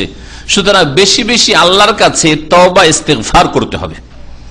ওয়াতুবু ইলাল্লাহি জামিআন আইয়ুহাল মুমিনুনা লাআল্লাকুম তুফলিহুন। আল্লাহ পাক ইরশাদ করছেন যে হে মুমিনরা, তোমরা সকলে আল্লাহ পাকের কাছে তওবা করো যাতে করে তোমরা সফল কাম হতে পারো। লাআল্লাকুম তুফলিহুন, সফল কাম হতে পারো। ইস্তিগফার করে আল্লাহর কাছে ক্ষমা চাইলে, বেশি বেশি আল্লাহর কাছে ক্ষমা চাইলে বরকত নেমে আসে। এই মর্মে সূরা নূহের আয়াত নম্বর 10 থেকে 12-তে মহান আল্লাহ ইরশাদ করছেন যে নূহ আলাইহিস সালাম 950 বছর যে দাওয়াত দিয়েছিলেন কওমকে, জাতিকে, বলতেন ইস্তাগফির ফাকুলতু ইস্তাগফিরু রাব্বাকুম ইন্নাহু কানা গাফফারা। দেখো আল্লাহর কাছে, তোমাদের রবের কাছে ক্ষমা প্রার্থনা করো, মাফ চাও, তিনি মার্জনাকারী। ইউরসিলিস সামা আলাইকুম মিদরারা, মুষলধার বৃষ্টি তোমাদের উপর নেমে আসবে। তওবা ইস্তিগফার করলে কি হবে? মুষলধার বৃষ্টি নেমে আসবে। ওয়ায়ুমদিদকুম বিআমওয়ালিন ওয়া বানিন, আল্লাহ পাক তোমাদের সাহায্য করবেন ধন সম্পদ দিয়ে আর জন দিয়ে, সন্তান সন্ততি দিয়ে। বরকত, আপনার বাড়িতে ছেলে মেয়ে ছিল না, ছেলে মেয়ে হইল, ধন সম্পদ ছিল, ধন সম্পদ আসলো, বরকত। ইস্তিগফার করলে আল্লাহর কাছে মাপ চাইলে আসবে। ওয়াজাল লাকুম জান্নাত, আর তোমাদের আল্লাহ পাক বাগান দেবেন। আমাদের কত মানুষ যে বাগান নেই, বাড়ি থাকলে বাগান নেই। আমাদের দেশে বাড়ির পিছনে যদি একটা পুকুর থাকে আর বাগান থাকে, নারিকেল বাগান, আম বাগান, লিচু বাগান, কত সচ্ছল ব্যক্তি। বাইরে থেকে কিনে ফলও খেতে হয় না, মাছও খেতে হয় না, তাই না? এসে বরকত। এই বরকত কোত্থেকে আসবে? ইস্তিগফার, আল্লাহর কাছে ক্ষমা চাইবেন। আপনি অভ্যাস করে নেন যে ডেইলি আমি 100 বার করে কমপক্ষে ইস্তিগফার করব, আল্লাহর কাছে আস্তাগফিরুল্লাহ ওয়া আতুবু ইলাইহি পড়বো, অথবা আস্তাগফিরুল্লাহ আল্লাযী লা ইলাহা ইল্লা হুয়াল হাইয়ুল কাইয়ুম ওয়া আতুবু ইলাইহি পড়বো। একবারই পড়বো অথবা সারাদিনে পড়বো। যদি সারাদিনে ভুলে যাই তাহলে আমি অভ্যাস করে নি যে একবারই সেরে নিলাম আর বাকি, আর তারপরে আমি অভ্যাস করার চেষ্টা করলাম যে সারাদিন যেন কন্টিনিউ, যতক্ষণ জেগে আছে আমার ইস্তিগফার তওবা যেন হতে থাকে, কথায় কাজে।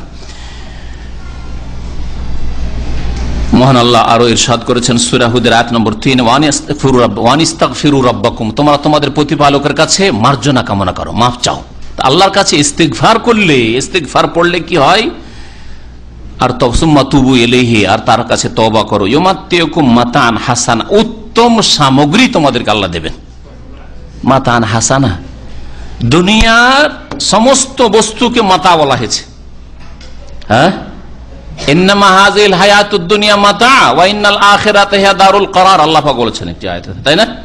দুনিয়া হচ্ছে কি? ক্ষণিকের, মানে টেম্পোরারি, ভোগের সামগ্রী। আপনার শরীরটাও ভোগ করার জন্য কিছুদিন, সুস্থতা ভোগ করার জন্য কিছুদিন, বিবিও কিছুদিনের জন্য, ছেলে মেয়েও কিছুদিনের জন্য, ধন সম্পদ কিছুদিনের জন্য, বাড়িটাও কিছুদিনের জন্য, গাড়িটাও কিছুদিনের জন্য। হ্যাঁ, আপনি আগে গেলেন অথবা আপনার আগে সব গেল। মাতা, আল্লাহ কোরআনে কি বলছেন? যে আল্লাহর কাছে যদি ইস্তিগফার আর তওবা করো তো ইউমাত্তিউকুম মাতান হাসানা, উত্তম সামগ্রী, উপায়, উপকরণ আল্লাহ দিবেন। দুনিয়ার ভোগের সামগ্রী আল্লাহ পাক উত্তম রূপে দেবেন। ইলা আজালে মুসাম্মা, নির্ধারিত সময় পর্যন্ত, মানে তোমার মত পর্যন্ত। 4 নম্বর উপায় হচ্ছে বরকত হাসিল করার বা জীবনটাকে বরকতময় করার 5 ওয়াক্ত সালাত কায়েম করা, খুশুর সাথে, ইতমিনানের সাথে, প্রশান্তির সাথে, আর একাগ্র চিত্তে ইবাদত বন্দেগী করা। নামাজে দাঁড়িয়েছেন, আল্লাহর সামনে দাঁড়িয়েছেন, এই মন মানসিকতায় নামাজ পড়বেন। দুনিয়া ঢুকে আছে মনে, কখন নামাজটা শেষ হবে, নামাজের মধ্যে কল্পনা জল্পনা দুনিয়ার চলল, আর বেরিয়ে এসে আবার দুনিয়ার দুনিয়া। নামাজের আগে পরে ভিতরে সব সমান, এইরকম নামাজ নয়।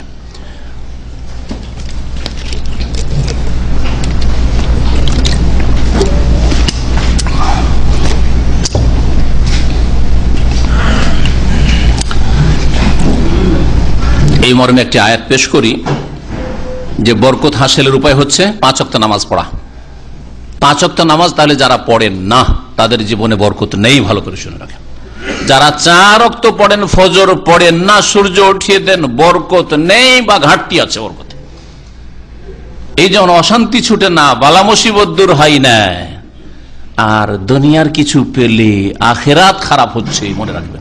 আখেরাতের বরকত নেই আপনার জীবনে।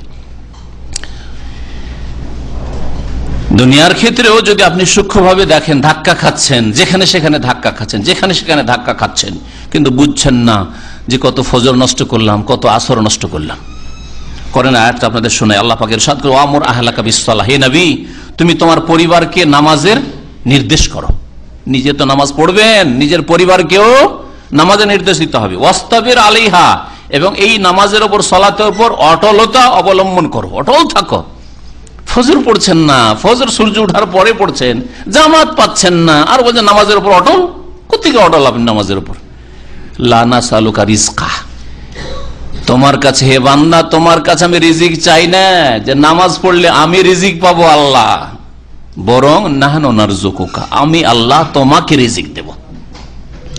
নামাজ নিজে পড়ো, নিজের স্ত্রী ছেলে মেয়েকে নামাজ পড়াও, নামাজের উপর অটলতা অবলম্বন করো, নামাজ ভালো করে কায়েম করো, তাহলে নাহনু নারযুকুকা, আমি আল্লাহ তোমাকে রিজিক দেব।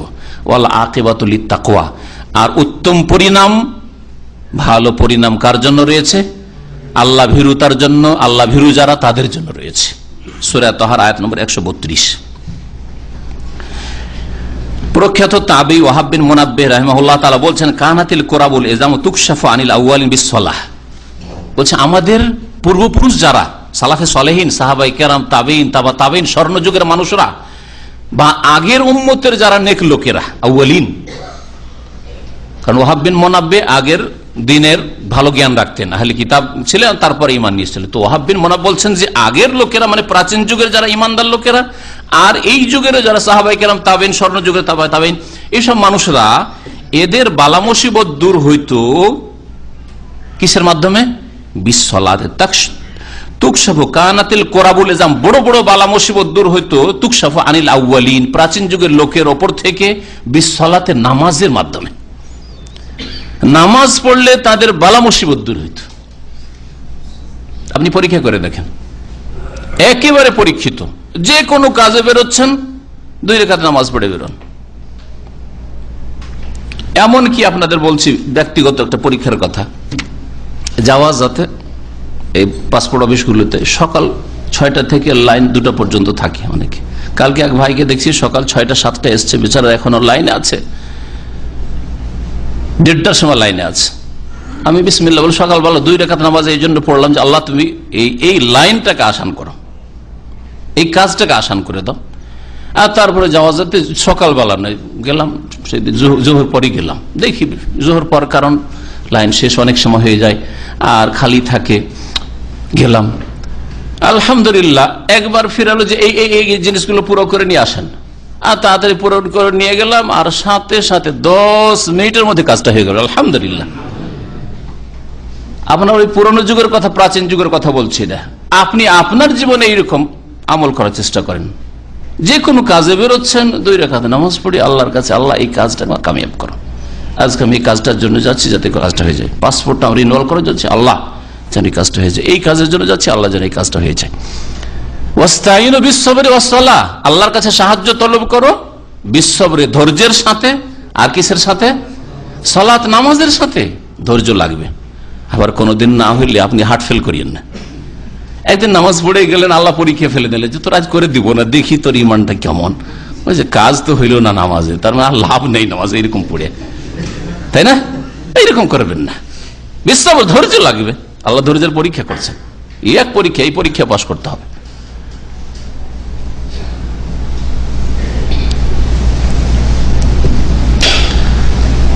নামাজ না পড়লে বরকত চলে যায়, এই মর্মে একটি হাদিস শোনায় আপনাদের। নবী করিম সাল্লাল্লাহু আলাইহি ওয়াসাল্লাম বলেছেন, মান তারাকা সালাতাল আসর, কেউ যদি আসরের নামাজ ছেড়ে দেয়, আসরের নামাজ এমন ভাবে ছাড়লো, জামাত ছুটলো, টাইম পার হয়ে চলে গেল, একেবারে শেষ টাইমে পড়লো, অথবা পড়লো না, মাগরিব হয়ে গেল।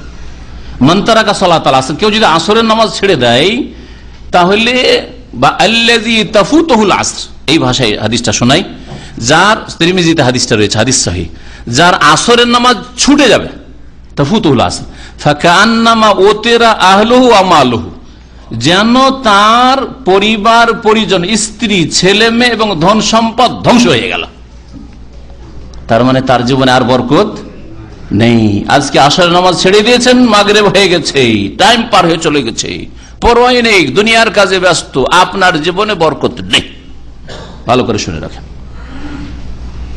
আর যত বেশি অবহেলা করবেন তত বেশি বরকত যাবে। এক অবহেলা হলো আপনি জামাতে গেলেন না, জামাত ছুটলো, আর এক অবহেলা হইলো যে একবারে বিলম্ব করলেন, সন্ধ্যা 5টার সময় 4:30 এক ভাগ মাগরিবের আধা ঘন্টা আগে নামাজ পড়ছেন, আর এক অবহেলা হলো যে সূর্য ডুবেই গেল, তারপরে আপনি ওই এশার সময় আপনি আসর পড়ছেন, আর এক অবহেলা হলো নামাজই পড়েন না, আপনি মাঝে মধ্যে 2 ওয়াক্ত 3 ওয়াক্ত পড়েন, আজকে আসর পড়েন নাই। তাহলে যার মধ্যে যত নামাজ থেকে দূর হওয়া থাকবে সে তত বেশি আল্লাহ পাকের বরকত থেকে বঞ্চিত, মনে রাখবেন। এই জন্য নামাজের গুরুত্ব দেন। নামাজ আপনার দিনকেও সুন্দর করবে, দুনিয়াকেও সুন্দর করবে, ইহকালকেও সুন্দর করবে আর পরকালকেও সুন্দর করবে। আল্লাহ পাক যেন নামাজ কায়েম করার তৌফিক দান করেন। 5 নম্বরে বলল বরকতের উপায় হচ্ছে নেকির কাজ করা, মানুষের উপকার করার চেষ্টা করা, বিশেষ করে আত্মীয় স্বজনদের সাথে সুসম্পর্ক গড়ে তোলার চেষ্টা করা। সিলাতুল আরহাম, যার সাথে রক্তের সম্পর্ক আছে, বাপের বংশ মায়ের বংশ, তাদের সাথে সুসম্পর্ক রাখা, তাদের সম্পর্ককে অটুট রাখার চেষ্টা করা, ভাঙার চেষ্টা না করা। যেসব কাজ কথাতে এই সম্পর্ক খারাপ হয় বা সম্পর্কে অবনতি ঘটে, সেই সব কথা কাজ থেকে আপনাকে বেঁচে থাকতে হবে। চুগলখড়ি করা, উপকার না করা, ঝগড়া বিবাদ করা, কলহ করা, তর্ক বিতর্ক করা, বিভিন্ন এইরকম কাজ কথা রয়েছে যার মাধ্যমে কি হয়ে যায়, বংশের সম্পর্ক খারাপ হয়ে যায়। একটা কথা এখান থেকে শুনে এক ভাইয়ের কাছ থেকে শুনে আরেক ভাইকে লাগিয়ে দিলেন, এক ভাইয়ের কাছ থেকে শুনে বোনকে লাগিয়ে দিলেন, আর ভাই বোনে লাগিয়ে দিলেন ঝগড়া। আপনাকে চিনে নিল, এই ভাইও চিনলো বোনও চিনলো যে আমাদের দুইজনের মাঝে ঝগড়া এর কথার জন্য লাগলো, সম্পর্ক খারাপ হয়ে গেল সারা জীবনের জন্য, আপনি অবিশ্বাসী তাদের কাছে। এইরকম বহু দিক রয়েছে। আত্মীয় স্বজনদের সাথে সম্পর্কের বিষয়টি একটা বিশাল বিষয়, যার উপরে আমার আলোচনা এর আগের আছে, আর ইনশাআল্লাহ তাআলা আরো হবে।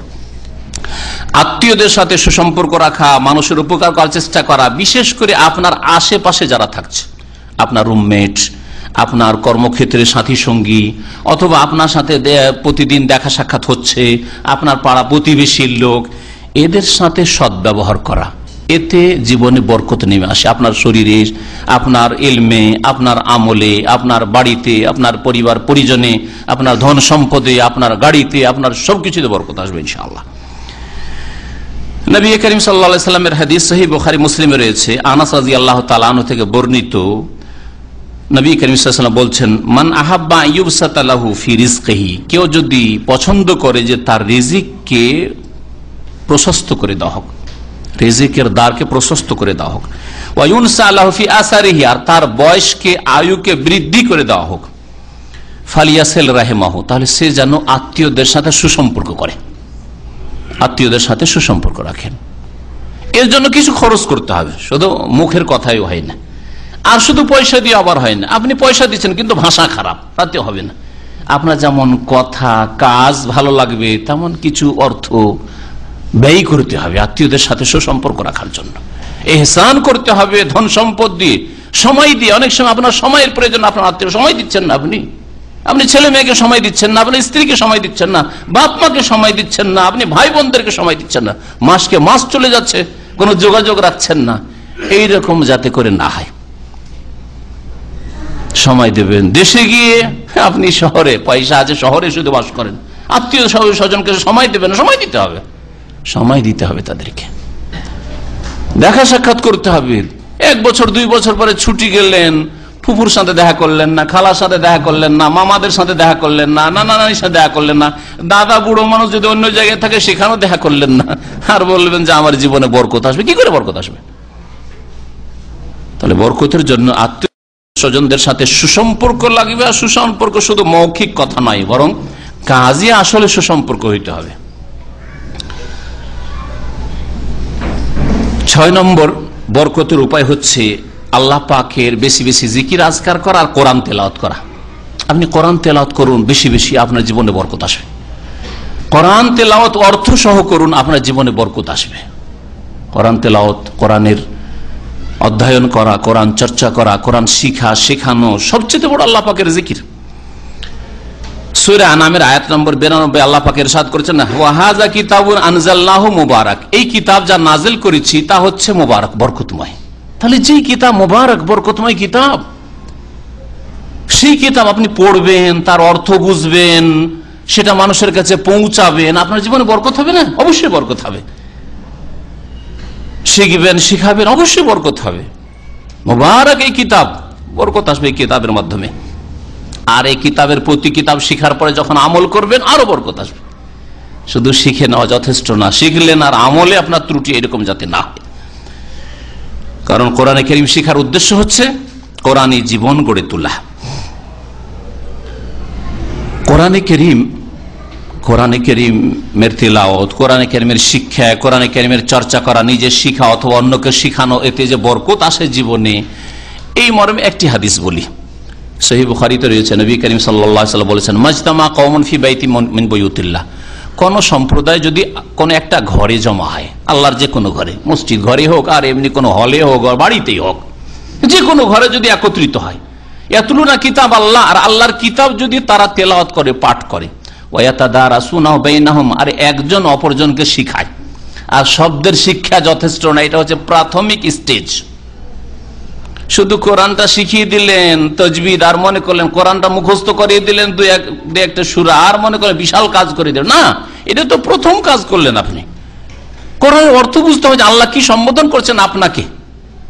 ইয়াতলুনা কিতাব ওয়া ইয়াতাদারাসুন, এই জন্য শিক্ষা অর্জন করছে কোরআনে কারীমের তেলাওয়াতের পরে বলা হয়েছে।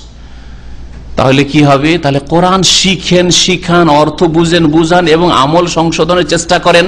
এইরকম জীবন যদি তৈরি করেন, তাহলে ওই মজলিসে কি হয়, তার একটি মজলিস হচ্ছে আজকের এই মজলিস ইনশাআল্লাহ। ইল্লা নাযালাত আলাইহিমুস সাকিনাহ, আল্লাহর পক্ষ থেকে প্রশান্তি নাজিল হয়। ওয়া হাফফাতুমুল মালায়েকা, রহমতের ফেরেশতারা ঘিরে নেন, ডেকে নেন। ওয়া গাশিয়াতুমুর রাহমা, আর আল্লাহ পাকের পক্ষ থেকে রহমত তাদেরকে ঢেকে ফেলে।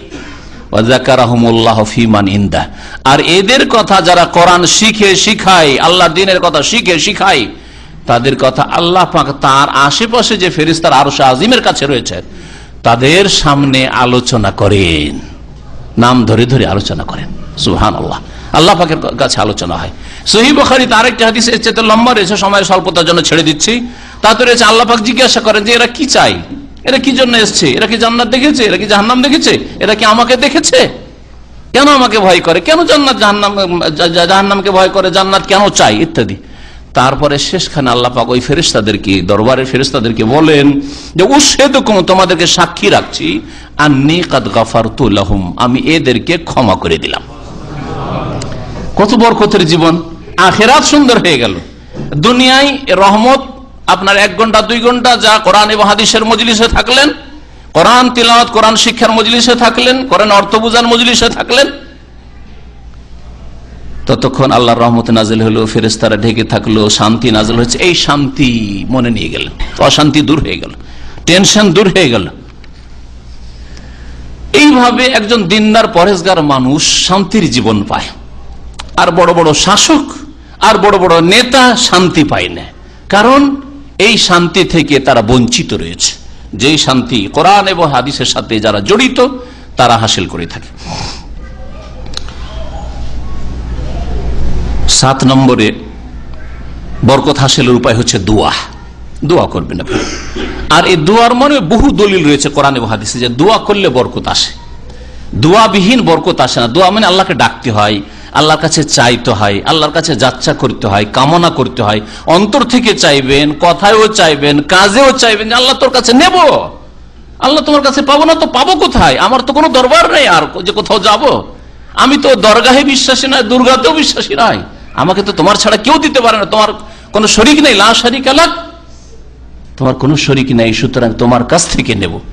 এই ইয়াকিন নিয়ে, দৃঢ় বিশ্বাস নিয়ে, আশা নিয়ে আল্লাহর কাছে দোয়া করতে হবে। দোয়ার বড়ই ফল রয়েছে দুনিয়ায় এবং আখিরাতে। দুনিয়া চান, দিন চান, ইহকাল চান, পরকাল চান, আল্লাহ পাক রব্বুল আলামিনের কাছে বেশি বেশি চাইবেন, আল্লাহ পাক দেবেন। একটি ঘটনার একটি আয়াত বলবো। সূরা কাসাসে আল্লাহ পাক রব্বুল আলামিন ইরশাদ করেছেন মূসা আলাইহিস সালামের ঘটনা, লম্বা ঘটনা। তার একটা অংশে আয়াত নম্বর 24 রয়েছে। তার আগের একটু বলছি, তারপরে আয়াতটার কথা বলছি। যে মূসা আলাইহিস সালাম মিশর থেকে পালাতে বাধ্য হলেন, কারণ ভুলবশত একটা কিবতী ফিরআউনের বংশের লোক তার দ্বারা খুন হয়ে গেছে। পালাইতে হলো, না হলে তো তাকে ধরে খুন করে দিবে। খবর আসলে যে তোমাকে তোমার তল্লাশি চলছে, খোঁজ তোমার চলছে, তাড়াতাড়ি বেরিয়ে পড়ো। তুমি পালাইতে লাগলেন, যাবো কোথায়, যাবো কোথায়, আল্লাহ তুমি রাস্তা দেখাও। এইখান থেকে দোয়া করলেন, আসা রব্বি আন ইয়াহদিয়ানি সাওয়াস সাবিল, রাস্তা চাইলেন আল্লাহ পাকের কাছে। আর তারপরে তাফসীরকাররা লিখে 7 দিন 7 রাত পায়ে হেঁটে কত ক্লান্ত হয়েছেন মুসা আলাইহিস সালাম। চিন্তা করুন আপনি, 7 দিন খাওয়া নেই, কোনো পরিচয় নেই, কিচ্ছু নেই। রাস্তায় কোথায় পৌঁছেন? মাদিয়ানে পৌঁছিলেন। মিশর থেকে বেরিয়ে একবারে মাদিয়ান পৌঁছে গেলেন। মাদিয়ানে এসে শোয়াইব আলাইহিস সালাম নবী ছিলেন, অথবা শোয়াইব নামক অন্য কোন ব্যক্তি ছিলেন, আর অন্য কোন ব্যক্তি শোয়াইব নামক ছিলেন, এটাই হচ্ছে বেশি বলিষ্ঠ কথা, আল্লাহ বেশি ভালো জানেন। তো এই শোয়াইবের দুটো মেয়ে কূপের কাছে বকরি ছাগলগুলোকে থেমে আছে আর দূরে দাঁড়িয়ে আছে, আর পুরুষ লোকেরা বকরি ছাগলকে পানি পান করাচ্ছে। ওই সময় ওই দুটো মেয়েকে জিজ্ঞেস করলেন মুসা আলাইহিস সালাম যে মা খাতবকুমা, কি ব্যাপার তোমরা এখানে দাঁড়িয়ে আছো কেন? বলছে লা নাসকি হাত্তা ইউসদিরা রিয়া, অতক্ষণ পর্যন্ত আমরা পানি পান করাবো না আমাদের ছাগলকে পুরুষদের মধ্যে ভিড় ভাড়ে একাকার হয়ে, যতক্ষণ পর্যন্ত এই রাখালগুলি চলে না যাবে। পুরুষ লোকেরা যখন চলে যাবে, রাখালরা চলে যাবে, তখন আমরা কূপ থেকে পানি উঠাবো আর পানি উঠিয়ে বকরিকে পানি দেবো। ও আবুনা শাইখুন কবির, তাহলে তোমরা কেন, তোমার বাপ নেই? বলছে আমার আব্বা আছে, খুব বৃদ্ধ হয়ে গেছে, আর আমাদের কোনো ভাই নেই।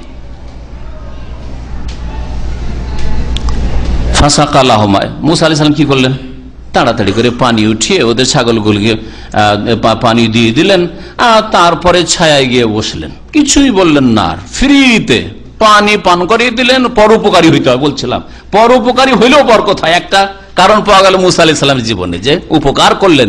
এই আশা নিয়ে নাই যে ওদের কাছে কিছু চাইবো পাবো, এরকম কোনো আশা কিন্তু ছিল না। উপকার করলেন, উপকার করেন নিঃস্বার্থে, খুলুসের সাথে উপকার করেন, উপকার করলেন। ছায়া গিয়ে বসে গেলেন। মেয়েরা তাড়াতাড়ি চলে গেল। বাপ জিজ্ঞাসা করলে এত তাড়াতাড়ি কি করে? আজকে একটা লোক আসলো, আসার পরে ফিরিতে এরকম আমাদের ছাগলগুলিকে পানি পান করিয়ে দিল, এই জন্য তাড়াতাড়ি চলে আসতে পেরেছি। যাও ডেকে নিয়ে আসো, ওই লোককে ডেকে নিয়ে আসো। মুসা আলাইহিস সালাম কথা চিন্তাও করেননি, আর তলবও করেন যে যাও তোমার বাপকে বলিও কিছু যেন পয়সা দিয়ে দেয়, খাবো, খাইনি কিছু, বা থাকতে দেয়, অথবা আর কিছু, কিছুই বলেননি। এক মেয়ে আসছে বড় পর্দার সাথে, আসার পরে বলছে ইন্না আবি ইয়াদউক, আমার আব্বা ডেকে পাঠিয়েছে, লিয়াজজিয়া কাজরা মা সাকাইতা লানা, আপনি যে একটু মেহনত করে দিলেন, আমাদের ছাগলকে পানি পান করালেন, তোর কিছু পারিশ্রমিক দেওয়ার জন্য আব্বা ডেকে পাঠালেন। গেলেন মুসা আলাইহিস সালাম, ওখানে যাওয়ার ফালাম্মা কাসসা আলাইহিল কাসাস, যখন পুরো ঘটনা বয়ান করলেন যে এই জালেম ফেরাউনের কবল থেকে রক্ষার উদ্দেশ্যে এখানে 7 দিন হেঁটে পৌঁছেছি, কালা লা তাখাফ, কোনো ভয় নেই, নাজাউতা মিনাল কওমিজ জালিমিন, জালেম থেকে তুমি নাজাত পেয়ে গেছো, নাজাত পেয়ে গেছো, কাজ হয়ে গেছে, তোমার অসুবিধা নেই, আর কোনো চিন্তা করিও না। এখানে ফেরাউনের রাজত্ব নেই, এখানে পৌঁছিতেও পারবে না। আর আজকাল এই আন্তর্জাতিক আইন নেই যে অন্য দেশ থেকে উঠিয়ে নিয়ে চলে আসবো, চলো একে, এইটাও নেই, তাই না? নাজাউতা মিনাল কওমিজ জালিমিন, জালেম থেকে তুমি রক্ষা পেয়ে গেছো। মুসা আলাইহিস সালামকে খাবার দেওয়া হইল, খেতে পেলেন। থাকার জায়গা দরকার, অচেনা জায়গায় বাসা, তাই না? বাসাও দেওয়া হইল মানুষের জন্য, প্রথম পেটের শান্তি, তারপর থাকবো কোথায় তারও ব্যবস্থা হইল, আর তারপরে সাবালক মানুষ, হ্যাঁ সাবালক মানুষের একটা স্ত্রী জোড়া দরকার, তাই না? তারও ব্যবস্থা আল্লাহ পাক করে দিলেন। দেখলেন বরকত, কিভাবে বরকতটা আসলো? বলছিলাম দোয়া, ওই ছায়া, ফালাম্মা তাওয়াল্লা ইলা যিল, যখন ছায়ায় গিয়ে বসলেন, ক্লান্ত হয়ে পরিশ্রান্ত, ক্ষুধার অবস্থায়, আর ভারী বালতি দিয়ে পানি উঠিয়েছেন, ক্লান্ত হয়ে পড়েছেন, যাই হোক বসেছেন। আর বসার পর বলছে রব্বে ইন্নী লিমা আনজালতা ইলাইয়া মিন খাইরিন ফাকির, আল্লাহ হে রব, ইন্নী লিমা আনজালতা ইলাইয়া মিন খাইর, যেই রিজিক কল্যাণ আমার জন্য নাজিল করেছো, আমার ভাগ্যে লিখে রেখেছো, ফকির তার মুহতাজ হয়েছি, মুখাপেক্ষী হয়েছি, আমার রিজিকের প্রয়োজন। আল্লাহ বিদেশে এসছি, কোথায় কাউকে চিনি না, আল্লাহ রিজিকের প্রয়োজন, তুমি রিজিকের ব্যবস্থা কর। দোয়া কত ছোট, এমন নয় যে ঘন্টার পর ঘন্টা দোয়া, একটি ছোট্ট দোয়া, কিন্তু ছিল ইখলাস, ছিল আন্তরিকতা, ছিল আল্লাহ ভীরুতা। একটি দোয়া করছে রব্বে ইন্নী লিমা আনজালতা ইলাইয়া মিন খাইরিন ফাকির, আল্লাহ যা কল্যাণ আমার নামে নাজিল করেছো তার মুহতাজ, মুখাপেক্ষী হয়েছি, তা তুমি দান করো। দোয়া সাথে সাথে কবুল হচ্ছে, ডাক হচ্ছে শোয়াইবের পক্ষ থেকে, যাচ্ছেন, খাবার পাচ্ছেন, বাড়ি পাচ্ছেন, আর তারপরে বিবিও পাচ্ছেন। মোহর আদায় করে দিয়ে 10 বছর, তারপরে বিবি নিয়ে আবার মেশরে টান দিচ্ছেন। সুবহানাল্লাহ। তাহলে দুয়ার বরকত কিভাবে মানুষের জীবনে আসে। 8 নম্বরে বলবো যে বরকতের উপায় হচ্ছে ব্যক্তি জীবনে, পারিবারিক জীবনে, সামাজিক জীবনে, রাষ্ট্রনীতিতে, অর্থনীতিতে, জীবনে প্রত্যেকটি ক্ষেত্রে যার যেখানে ক্ষমতা রয়েছে আল্লাহ পাকের নাজিলকৃত বিধানের বাস্তবায়ন করা।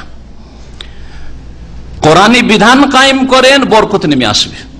আপনার ব্যক্তিতে করেন, আপনার ব্যক্তিতে বরকত নেমে আসবে। আপনার বাড়িতে করেন, বাড়িতে বরকত নেমে আসবে। আপনার সমাজে আপনি আল্লাহর দিন প্রতিষ্ঠা করেন, মানে ইসলামী আইনের বাস্তবায়ন করেন।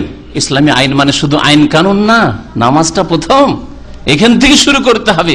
ফজরে যাওয়ার তৌফিক হয় না, বলছে পার্লামেন্ট দখল করবা না। এই দিন কায়েম বলছি না, দিন কায়েম ব্যক্তি জীবন থেকে শুরু করতে হবে। ফজরের নামাজ জামাতে কায়েম করে তারপরে তখন অন্য অন্য ক্ষেত্রে পা রাখতে হবে। তখন পারিবারিক জীবন, আমার স্ত্রী যাতে নামাজি হয়, আমার ছেলে মেয়ে যাতে নামাজি হয়, আমার পরিবার পরিজন যাতে করে ভালো হয়, আমার সমাজ যেন মুসলিম সমাজ, ইসলামিক সমাজ হয়, আমার দেশ যেন ইসলামিক দেশ হয়, তারপরে এই চেষ্টা করতে হবে।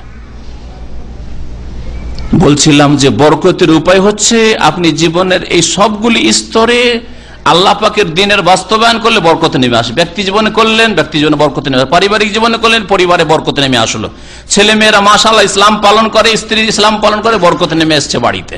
সমাজে মাশাআল্লাহ গ্রামের লোক ইসলাম পালন করে, গ্রামে ইসলাম শান্তি নেমে এসছে, বরকত নেমে এসছে। দেশে ইসলামী আইনের বাস্তবায়ন হয়, ইসলামী দণ্ডবিধান হুদুদ তাজিরাত কায়েম হয়, মানব রচিত বিধানকে তালাক দিয়ে বিদায় করেছে, কাফেরদের বিধানকে কাফেরদের দেশে পাঠিয়ে দিচ্ছে, তখন আল্লাহ পাকের বরকত নাজিল হবে।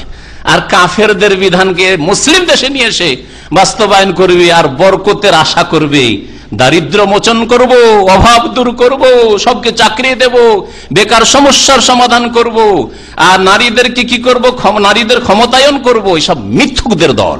মিথ্যা কথাই সব, মিথ্যা কথাই সব। মনে রাখবেন যে আল্লাহ পাকের দিন কায়েম করেন, জীবনের প্রত্যেকটি ক্ষেত্রে আল্লাহ পাক রব্বুল আলামিন বরকত দেবেন। এছাড়াও বরকতের বিভিন্ন উপায় রয়েছে, ইবাদতগত উপায়। আজকে এই 8টি উপায় আপনাদের সামনে আমি পেশ করলাম। এই যে শেষ বিষয়টি বললাম যে আপনি আল্লাহর দিন যদি কায়েম করেন, কোরআন এবং হাদিসের বিধান যদি কায়েম করেন, তাহলে বরকত নেমে আসবে আপনার জীবনে। এই মর্মে একটি আয়াত শোনাই, সূরা মায়েদার আয়াত নম্বর 66। ওয়ালাউ আন্নাহুম আকামুত তাওরাতা ওয়াল ইনজিলা ওয়ামা উনজিলা ইলাইহিম মির রাব্বিহিম। আল্লাহ পাক বলছেন তারা যদি তাওরাত কায়েম করত। ইহুদি নাসারাদের সম্পর্কে আল্লাহ বলছেন, মুসা আলাইহিস সালাম অনুসারী, ঈসা আলাইহিস সালাম অনুসারী, তাদেরকে বলছেন যে আর ইহুদি থাকিও না, আর নাসারা খ্রিস্টান থাকিও না। এখন তাওরাতের মৌলিক বিষয়গুলি রয়েছে, কায়েম করো। তাওহীদ, আখিরাত, পরকাল, এগুলি দ্বীন ইসলামে রয়েছে। 3টি বিষয়ের কথা আল্লাহ এই আয়াতে উল্লেখ করেছেন। বলে ইনজিল, ইনজিল যদি কায়েম করে, ইনজিলে যে অবিকৃত ইনজিলে আল্লাহ প্রদত্ত বিধান রয়েছে সেটা যদি কায়েম করত, বিকৃত বাইবেলে নয়। ওয়ামা উনজিলা ইলাইহিম মির রাব্বিহিম, আর তাদের রবের পক্ষ থেকে যা নাজিল করা হয়েছে অর্থাৎ আল কোরআনুল কারীম। তাহলে তাওরাত, ইনজিল আর কোরআনে কারীমের বিধান যদি বাস্তবায়ন করে, তার মানে মুমিন মুসলিম হয়, যেই দ্বীন ইসলাম, যে আল কোরআন সারা বিশ্বের সমস্ত মানুষের জন্য এসেছে। তাহলে কোরআনী বিধান যদি বাস্তবায়ন করেন, আল্লাহ কি বলছেন, লা আকালু মিন ফাওকিহিম, তাহলে তারা উপর থেকেও খেতে পাবে, উপর থেকে খাবার পড়বে। আল্লাহ পাকের বলছেন উপর থেকে খেতে পাবে। ওমিন তাহতি আরজুলিহিম, আর নিচে থেকেও খেতে পাবে। উপর থেকেও নাজিল হবে, নিচে থেকে উঠবে, খেতে পাবে। আল্লাহ পাক রব্বুল আলামিন যেন আমাদেরকে নিজের জীবনে বরকত নিয়ে আসার তৌফিক দান করেন, বরকত নিয়ে আসার জন্য মেহনতি, পরিশ্রমী, ইবাদত গুজার হওয়ার জন্য তৌফিক দান করেন, সৎকর্মশীল হওয়ার জন্য তৌফিক দান করেন। আল্লাহ পাক রব্বুল আলামিন আমাদের যেন গুনাহ খাতা মাফ করে দেন, ভুল ত্রুটি মাফ করে দেন। অতীতে যা হয়েছে আল্লাহ পাক যেন আমাদের ক্ষমা করে দেন এবং আগামী জীবনটা যেন সুন্দর করার তৌফিক দান করেন। যেমন গত 1 বছর শেষ হয়ে গেল, আবার নতুন বছর শুরু হইতে যাচ্ছে। আল্লাহ পাক এই নতুন বছরে আমাদেরকে যেন নেকির খাতা খোলার তৌফিক দান করেন, গুনার খাতা বন্ধ করার আল্লাহ পাক যেন তৌফিক দান করেন। আল্লাহ পাক রব্বুল আলামিনের কাছে দোয়া করি, আল্লাহ পাক যেন আমাদেরকে সুস্থতা দান করেন। যেসব ভাইরা অসুস্থ রয়েছেন আল্লাহ পাক তাদের শিফা যেন দান করেন। আল্লাহ পাক আমাদেরকে যেন সুস্থ রাখেন। আল্লাহ পাক রব্বুল যতদিন রাখবেন দিনের উপর যেন কায়েম রাখেন। আল্লাহ পাক আমাদের জীবনের প্রত্যেকটি ক্ষেত্রে যেন বরকত দান করেন। আল্লাহ পাক আমাদের পরিবার পরিজনের, ছেলে মেয়েতে, সবকিছুতে আল্লাহ পাক যেন বরকত দান করেন, ধন সম্পদে বরকত দান করেন, শরীর স্বাস্থ্যে আল্লাহ পাক যেন বরকত দান করেন। আল্লাহ পাক রব্বুল আমাদের আব্বা আম্মাকে যেন সুখী রাখেন। আল্লাহ পাক আমাদের আত্মীয় স্বজনদেরকে দিনের হকের উপর কায়েম রাখেন, দুনিয়া এবং আখিরাত আল্লাহ পাক যেন তাদের সুন্দর করেন। আল্লাহ পাক রব্বুল আলামিনের কাছে দোয়া করি, আল্লাহ পাক রব্বুল মুসলিমদের বালা মুসিবত যেন দূর করে দেন। মুসলিম দেশ থেকে আল্লাহ পাক যেন বালা মুসিবত আল্লাহ পাক দূর করে দেন। মুসলিমদেরকে আল্লাহ পাকের দিনের দিকে পুরোপুরি ফিরে আসার যেন তৌফিক দান করেন। মুসলিম শাসকদেরকে আল্লাহ পাকের দিনের দিকে ফিরে আসার যেন তৌফিক দান করেন। সুবহান রাব্বিকা রাব্বিল ইজ্জাতি আম্মা ইয়াসিফুন ওয়া সালামুন আলাল মুরসালিন আলহামদুলিল্লাহি রাব্বিল আলামিন। এক ভাই বিয়ে করছেন আমাদের ছাত্র এখানকার, তাই না? দোয়া চেয়েছেন, আল্লাহ পাক যেন বরকত দান, বারাকাল্লাহু লাহু ওয়া বারাকা আলাইহি ওয়া জামা বাইনাহুমা ফি খাইর। নবী করিম সাল্লাল্লাহু আলাইহি ওয়াসাল্লামের দোয়া, কেউ যদি বিয়ে করে বা এরকম, তো তাকে দোয়া দাও আল্লাহ যেন বরকত দান করে, তাতে তার পরিবারে বরকত দান করে এবং তাদেরকে আল্লাহ পাক দাম্পত্য জীবন যেন সুখী করেন। আল্লাহ পাক এরকমই সকল ভাইকে যেন সুখী করেন, সকল বোনদেরকে যেন